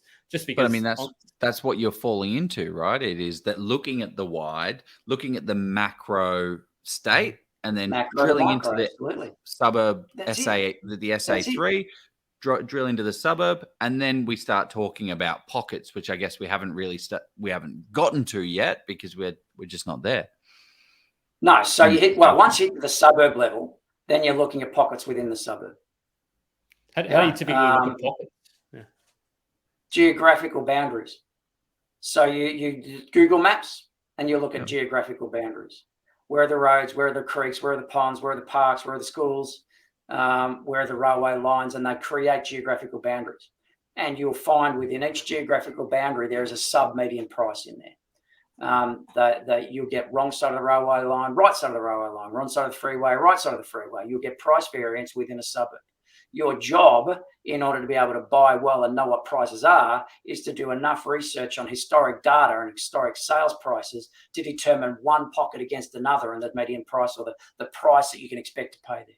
Then, Joe, when you're on the ground looking at houses in the street, you can go, if this is going for this price in this pocket, that's a good price. Yeah. Yeah. So And that's what you're sort of saying there, if I just want to play it back so make sure I understand it, you're sort of saying that, let's just say there's a pocket within a suburb that has a bit of a bad rep, let's just say a bad pocket of Richmond or something, and there's good pockets of Richmond as well. But let's just say, are you sort of able to go back in time and say, well, this pocket is now selling for 100K under that other pocket, and normally it should be about 50K under? Is that sort of what you're saying? And then sort of saying maybe there's an opportunity here in that where it's 100K under what it, or 50K under what it normally is. Is that what you sort of? Sure. Sales data is available. Sales data is available that has history associated with it. SQM Research provides a lot of that. But SQM Research is all about the listing side of data, not the actual sales side data. CoreLogic, you can buy history if you wanted to. CoreLogic can get into RP data and access history that way. The dilemma you face about sales data is it's market specific. So you need to be sensitive around the market conditions it was sold in at the time it was sold, and then create some methodology around bringing old priced data to current price values. That's the challenge. No, it's not. Well, I mean, it's sort of but if there's enough volume, if there's enough volume in the area, one of the biggest challenges is there's not enough sales. There's 5 sales in the past to be able to draw from that. But then you can drill like what I was talking about before, housing commission, how many owner occupiers there are from a census data perspective. It gives you a little bit more of a taste of, okay, this is a bit of a rougher area. You kind of but that data you're referring to, the demographics data, is still macro data. Yes. And it can only go down to suburb level. Yeah. Well, it goes to SA1, which is broken up into pockets of about 800 dwellings. Right. So the so the SA1 drills it down to a little bit more than suburb level. But still, not enough sales in most suburbs to be able to really do it. But this is where you just have to rely on your knowledge of the area, right? Dealing with real estate agents, speaking with property managers, speaking with real estate agents again. I mean, tell me about people walk barefoot, avoid the area. What about Byron Bay? I think they only walk barefoot there. I don't think they have a shoe shop in sight. Chris Hemsworth doesn't wear feet, does he? He just carries a hammer. He doesn't wear feet. Sure. It doesn't wear shoes. Doesn't wear feet, mate. Okay. So you've taken us on a journey here, Brendan. Yeah, we have covered a lot of ground. And unfortunately, we've covered a lot of ground at a high level. So it might confuse people. And if that's the case, I apologize. I don't think so. I think our audience, I mean, we have a large number of audience sitting in here right now. It hasn't really dropped off too much because I think people understand what you're getting. What are some of the areas where you think that people aren't getting enough information from a deeper dive? Like, what area do you want to dive in? Like, the floor is yours.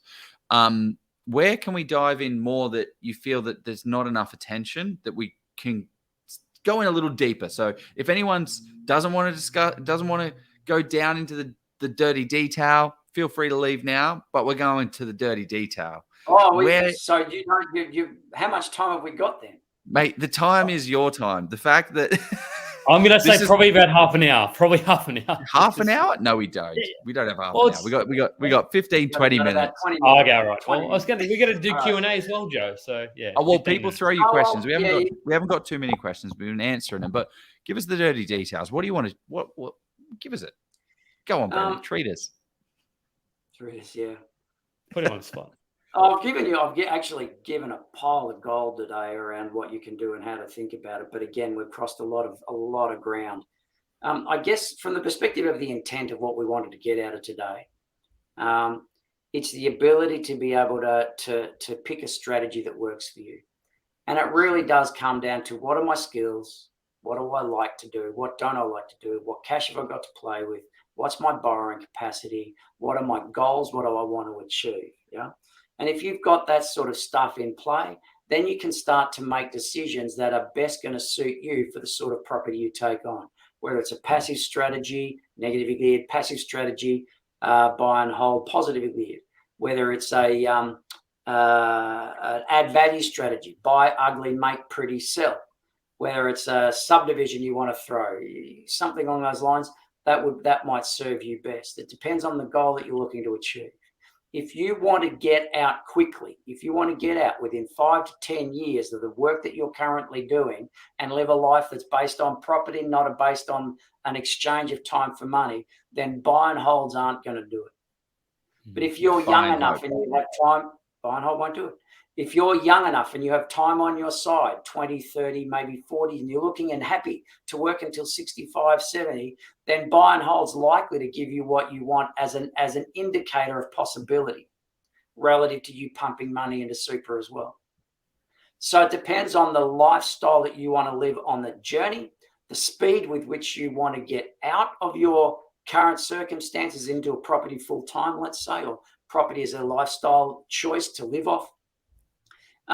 It comes right back to your objectives, because your strategies, there are a multitude of strategies in property that you can take on. There is an abundance of choice in there. Rooming houses is a classic example. If you buy a purpose-built house or make a purpose-built house for the purpose of rooming houses and convert it into rooming houses, that's a way to have both cash flow and growth in it, because you're in an environment where growth will occur. An established suburb as an example. Yeah. So there's a multitude of different ways you can play the game. Not only that, I mean, if you're going, you know what, Brendan, too hard, I don't want to play, then play with somebody else who's out on the ground making it happen. Lend them your money to do stuff with your money and share the profit. Lend them your borrowing capacity, sign the loan doc. So we're talking now joint ventures and money partner agreements. So this is left of center for a whole pile of people, and a mind blow for some people who just quite aren't there yet, and that's okay. Yeah.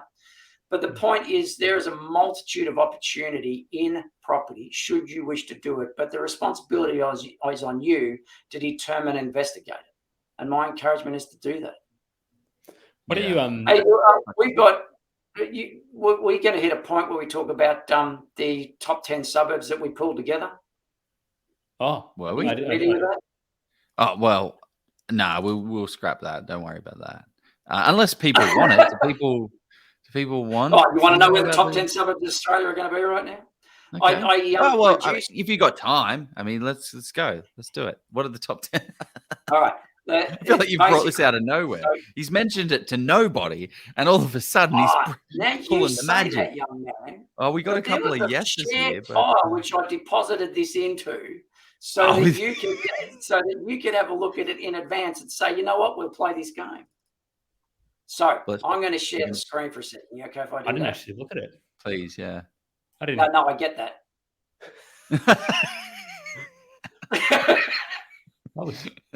If I'd have known there was one, I would have. Yeah. We got baby. Anyway. We got yes, please. We got yes is the law, mate. Okay. Basically, hang on. Click the button. Click present. Yeah. No, I'm working on. Hang on a second. All right. He's got to get it up first. He loves the draw out, mate. You're getting. Yes, that's so funny. All right. Present. I'm going to ask a profound question. Present. Share screen. Share entire screen. Yeah. Share screen. We won't present it just yet. We'll just make sure. Entire screen. Come on. You can do it. That's the one I want. Share. More yeses. Got that one. Yeah. Share. Barrel roll, Can you please. see that? Isn't it? It's a drum roll. It's not a barrel. What's a barrel roll? That's what Donkey Kong throws down the bloody thing. Yes, that's it. Oh, look at him. Here's one I prepared earlier. Did you like that? What we've for the purpose of supporting people, I pulled together a top 10 report. 10 of the from Property Predictions, the company, and supported by Results, who is the company I also work with.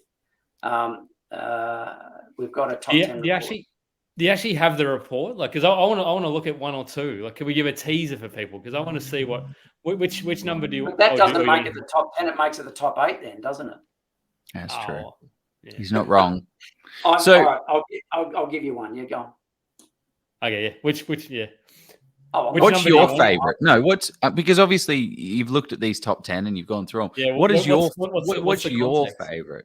I, Brendan's top 10. Frankly, I pull this stuff together and I say done and move on to the next thing I have to do.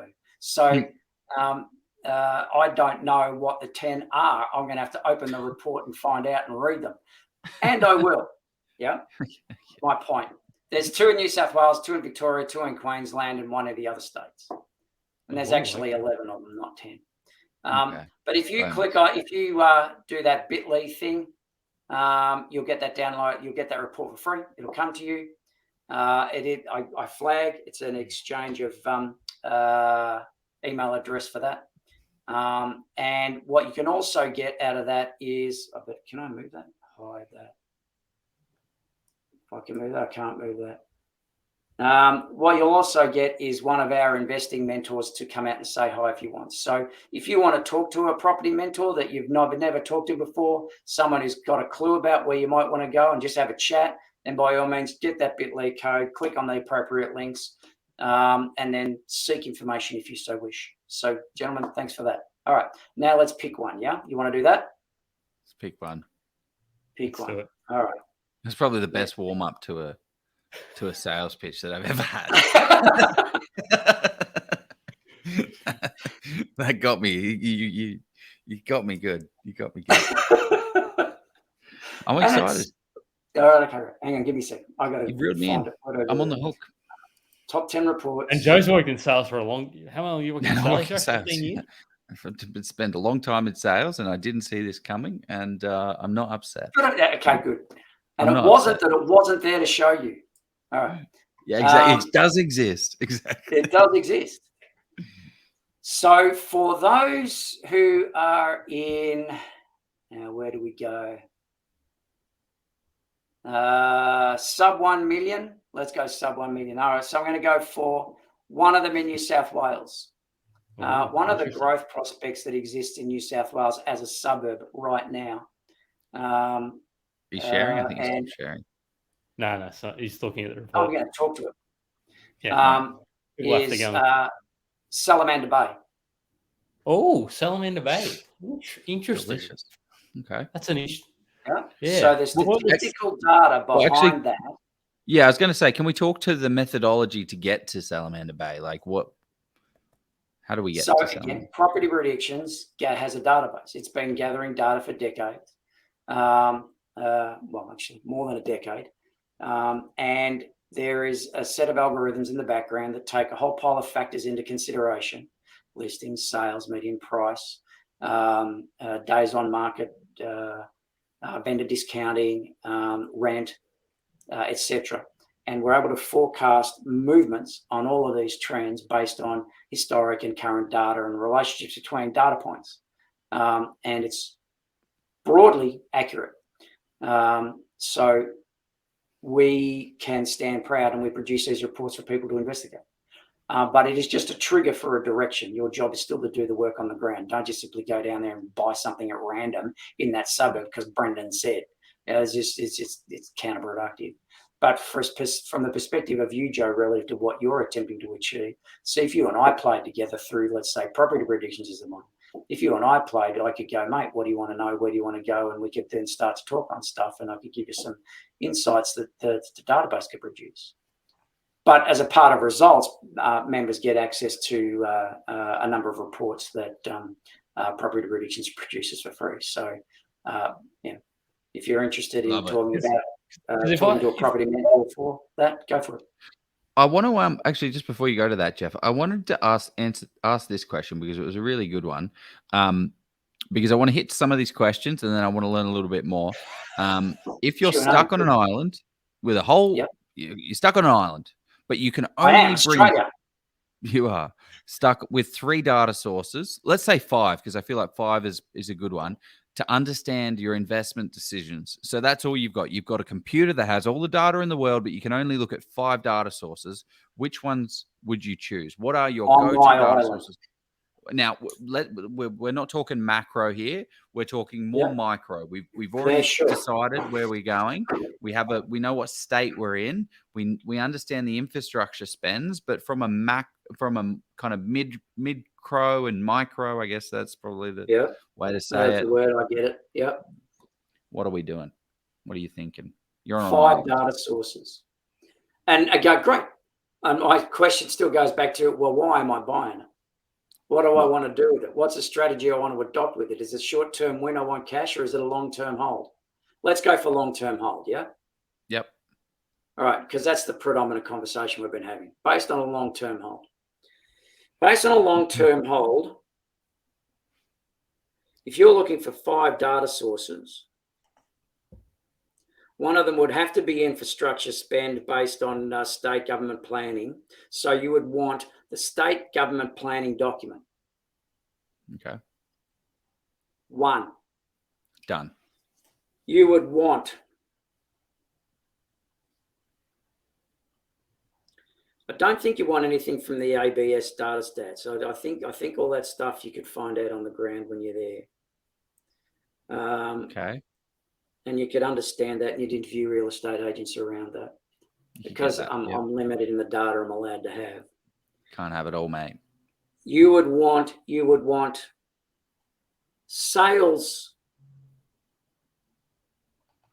Yeah, you want sales volumes over time.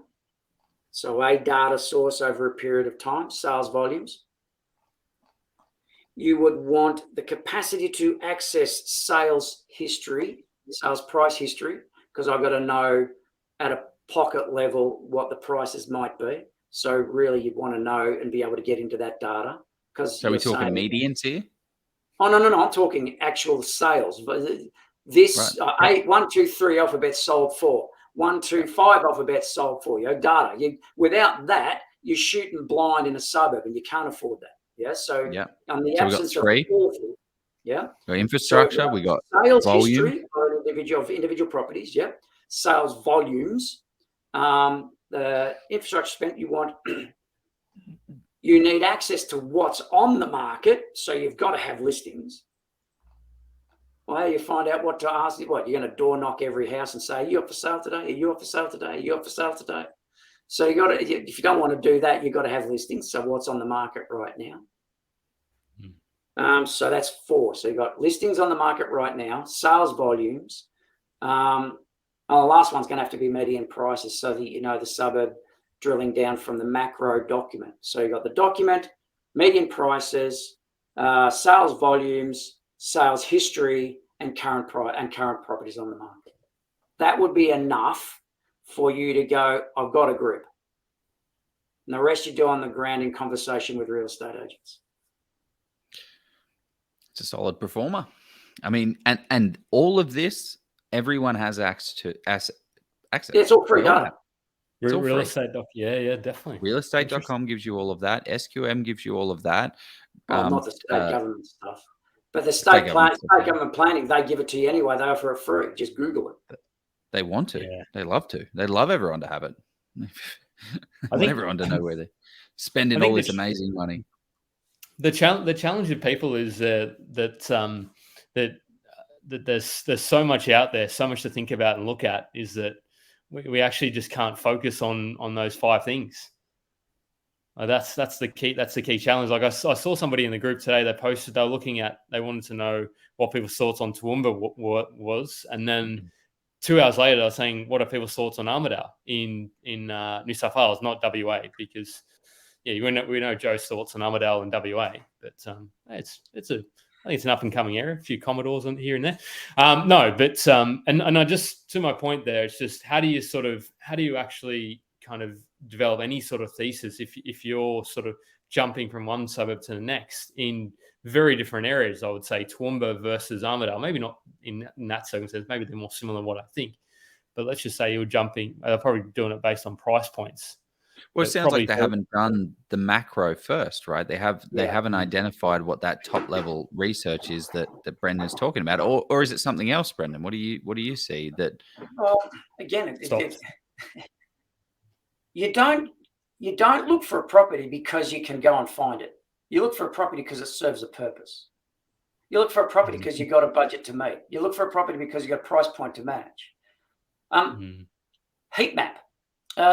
If you want to search for suburbs, they're going to work for you, given that you know your cash and borrowing capacity, given you know your buy price.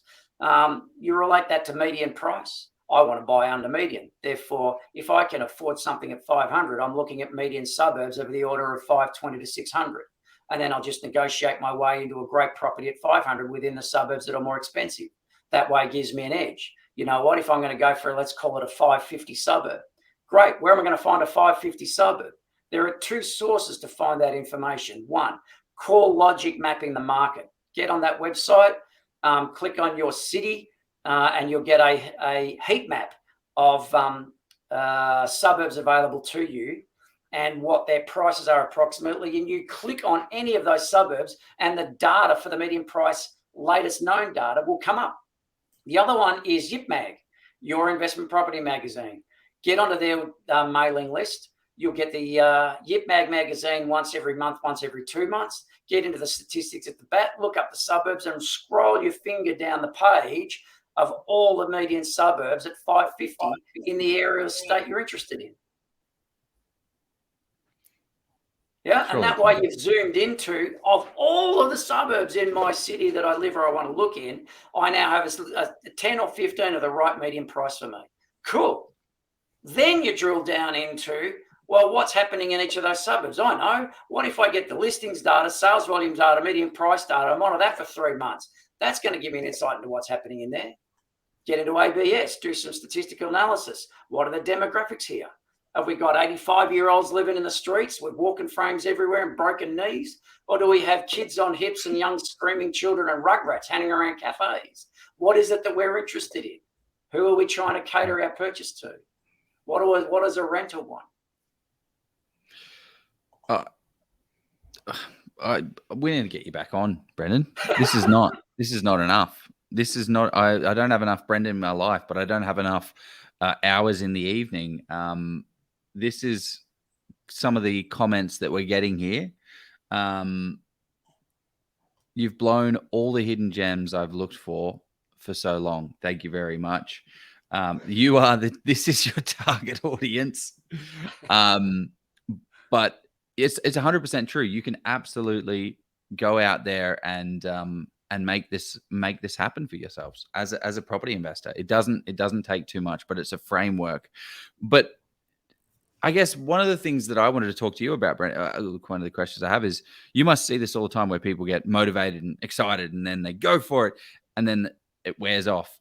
Like, you probably why you created the business that is results mentoring. Like, can you tell us a little bit about that? Because it's not just boom, let's flash in the pan, let's make it happen. It's more of a long-term approach. Tell us about results mentoring. Tell them about how this works. I have loved what you have covered us off so far. It is logical. It makes sense. Find problems, give solutions, start at the top, work your way through. How do we learn more about results? How do we learn more about you and the way that you're thinking? If you want to reach us, you can email me direct, Brendan, BRENDAN, at resultsmentoring.com. That would get me directly. You played a dangerous game there, but okay. I'm not going to give you my mobile, that's for sure. But as an email address, sure, I can manage that. So Brendan, BRENDAN, at resultsmentoring.com would do it. Alternatively, if you can't remember my name, admin at resultsmentoring.com would also do it. Was there people saying that they couldn't use that bit.ly thing that I put up before? Yeah, I put the link in, and I think it was something to do with the connection. So, I mean, I don't know how to work through that. I think you have to click a few. It's about but if you scan the QR code that was there. If you want that report, you need to scan the QR code. Do you want to put it up again or not? Yeah, I like sure. to click a link. Just I like click to the click a button. link. Yeah, go and load it up, and I'll you load it up. I'll scan it and I'll load it up. All right, right. I want to see the because I was I don't sell them in debate. I don't know, just I don't like the data didn't look that great for that suburb. If I'm very true, my QR code off the screen it didn't work. Okay, apparently somebody. Well, does we'll the get code the link. work? QR code works a treat. We're getting mixed reviews here. Yeah, we'll get the bloody link. I'll put it up again, and give me a second. Where are we? I think always the easiest way is a website. Well, I mean, this has been a bit of a. I wanted to get you on because you've seen the way the world has worked in the property space for the last 20 years. But this is more than I expected. A lot more than I expected in terms of value, because in seeing what goes on with the world, it has opened up your eyes to what are the fundamentals of property investing, and they don't really change. You know, it works. Supply and demand. No, it worked for me. I'm going to paste that link for people so that they can. Oh, sure. Yeah. Sorry, someone talk while I do this. Results. Results is all about. I mean, did you notice tonight's conversation? It wasn't me telling you about me. Does that make sense? Mm-hmm. I'm irrelevant to the conversation. I know some stuff, and I'm happy to support people. And basically, my job is to shine the torchlight on the potholes in front of people so they don't stumble in them. But it's not about me. I'm a tool. Yeah. Well, that probably sounded bad. But you're all right. Or probably have a beer if you have a beer or whatever, kombucha, whatever. Well, that'll be less of a tool in a couple of years. You're right. No, but the idea is what the results mentoring program is all about is supporting you on the journey that you're on. The whole part of the journey that starts out with, tell me what you want, what you really, really want. What have you got to play with to get there? What are the skills you're going to play with? And what do you like to do? Now let's pick a strategy that's going to best work for you. And then we spend an entire year working with you on the ground as you're doing the research. We analyze deals with you. We support you in what you find. We say, this one has the potential to work because the number's saying it does, but I'm scared. All right, now let's look at the risk associated. These are the things that are in the place that might scare you from putting it. They're actually only short-term, smaller risks. Consider this, do your investigation on that. And if they come up negative for you, then there's no reason not to proceed. You know, it is all about the methodology and the approach, but it's all centered on the person whose role it is. People come up to me sometimes. I've never really been good at saying what I do. What do you do? I'm like, fair income. The magnitude of tasks and things that I undertake is phenomenal. I can't get it into one sentence. And sometimes cheekily, I turn around and say, I make millionaires. And they go, oh, that's nice, but that freaks people out. And they go, yeah, and I'm an accountant. I said, that's great, wonderful. And then we just part ways. But the point of interest there, what I do is support people to create the wealth they want for themselves. And I am practiced in the art of smacking people about the head such that they want more, which is great. It's holding up this is blocking you, this is stopping you, or this is what we need to do now, and just stepping people through a process, a system. We've been doing it for 20 years. We know what we're doing. It's proven. Many people achieve magnificent results. We had a lady, she gorgeous, name's Catherine, single mum, 2 kids, part-time job. That's when she started. She started with us around 5 years ago. Last year, in one property project that she completed, she made $1 million in profit. Wow. Profit. There you go. That's much more than she was ever going to make as a part-time job as a single mum. You know, it's just extraordinary what people can do through a process of evolution. For those people that didn't get the link, there's the link that it takes you to for when you scan the QR code, and then it goes through into Infusionsoft, and then you'll be able to use that. So go to that. Brendan, thank you very much for tonight. Thank you. We'll definitely have to get you on, and we will dive into some of the more micro things that you've got to share. But there's a wealth of knowledge that has been shared. I do not go back and watch many of these episodes. There are a select few that I go back to and re-listen to, and this is definitely. Do you watch your own, Joe? Is that what the ones you watch, or you watch ours to sort of see how your hair looked? My hair looks exactly the same at all stage, point in time, no matter what. Windy, wet, weather, it looks exactly like this. Yes, yes, you can play it back. Jump on our YouTube. That's the best way, and you'll get a whole bunch. You get 150 plus sessions, I think. Oh, maybe not that many. This one, pop this one in your rotation. If anyone wants to reach out to Brendan at Results Mentoring. Check out the website, Results Mentoring. You will find the information. Thank you very much, Brendan. Is there anything you want to leave the people with? Yeah, well, I mean, all of this. That's but enough. You've done enough, I guess mate. the 25 words or less is think about what it is you want and what you want out of your property investing. That's the starting position for all of this. Think about what you want from your property investing activity, because on the basis of that's what you want, then it's a matter of you have some direction on what you need to learn to get there. And if you don't know enough, then find the information, seek the support. There is a wealth of knowledge out there that you can lean on. You've just got to lean on it. That's it. Love it. I would, yeah. I would even sort of take a step back and say, what do you want out of your life, and then sort of go and build your. Anyway, that's me getting a bit wax lyrical, philosophical, because for me it's about. No, well, it's the same statement. Yeah, what do you want from your investing is all about. The only reason you invest is for a lifestyle.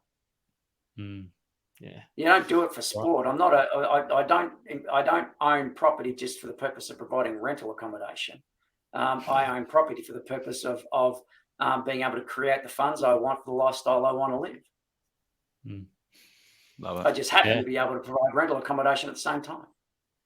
Yeah, there you go. Well, thanks for coming on, and thanks for answering the call. The Batman symbol is out again. It's been an absolute joy. I thank you so much for inviting me in.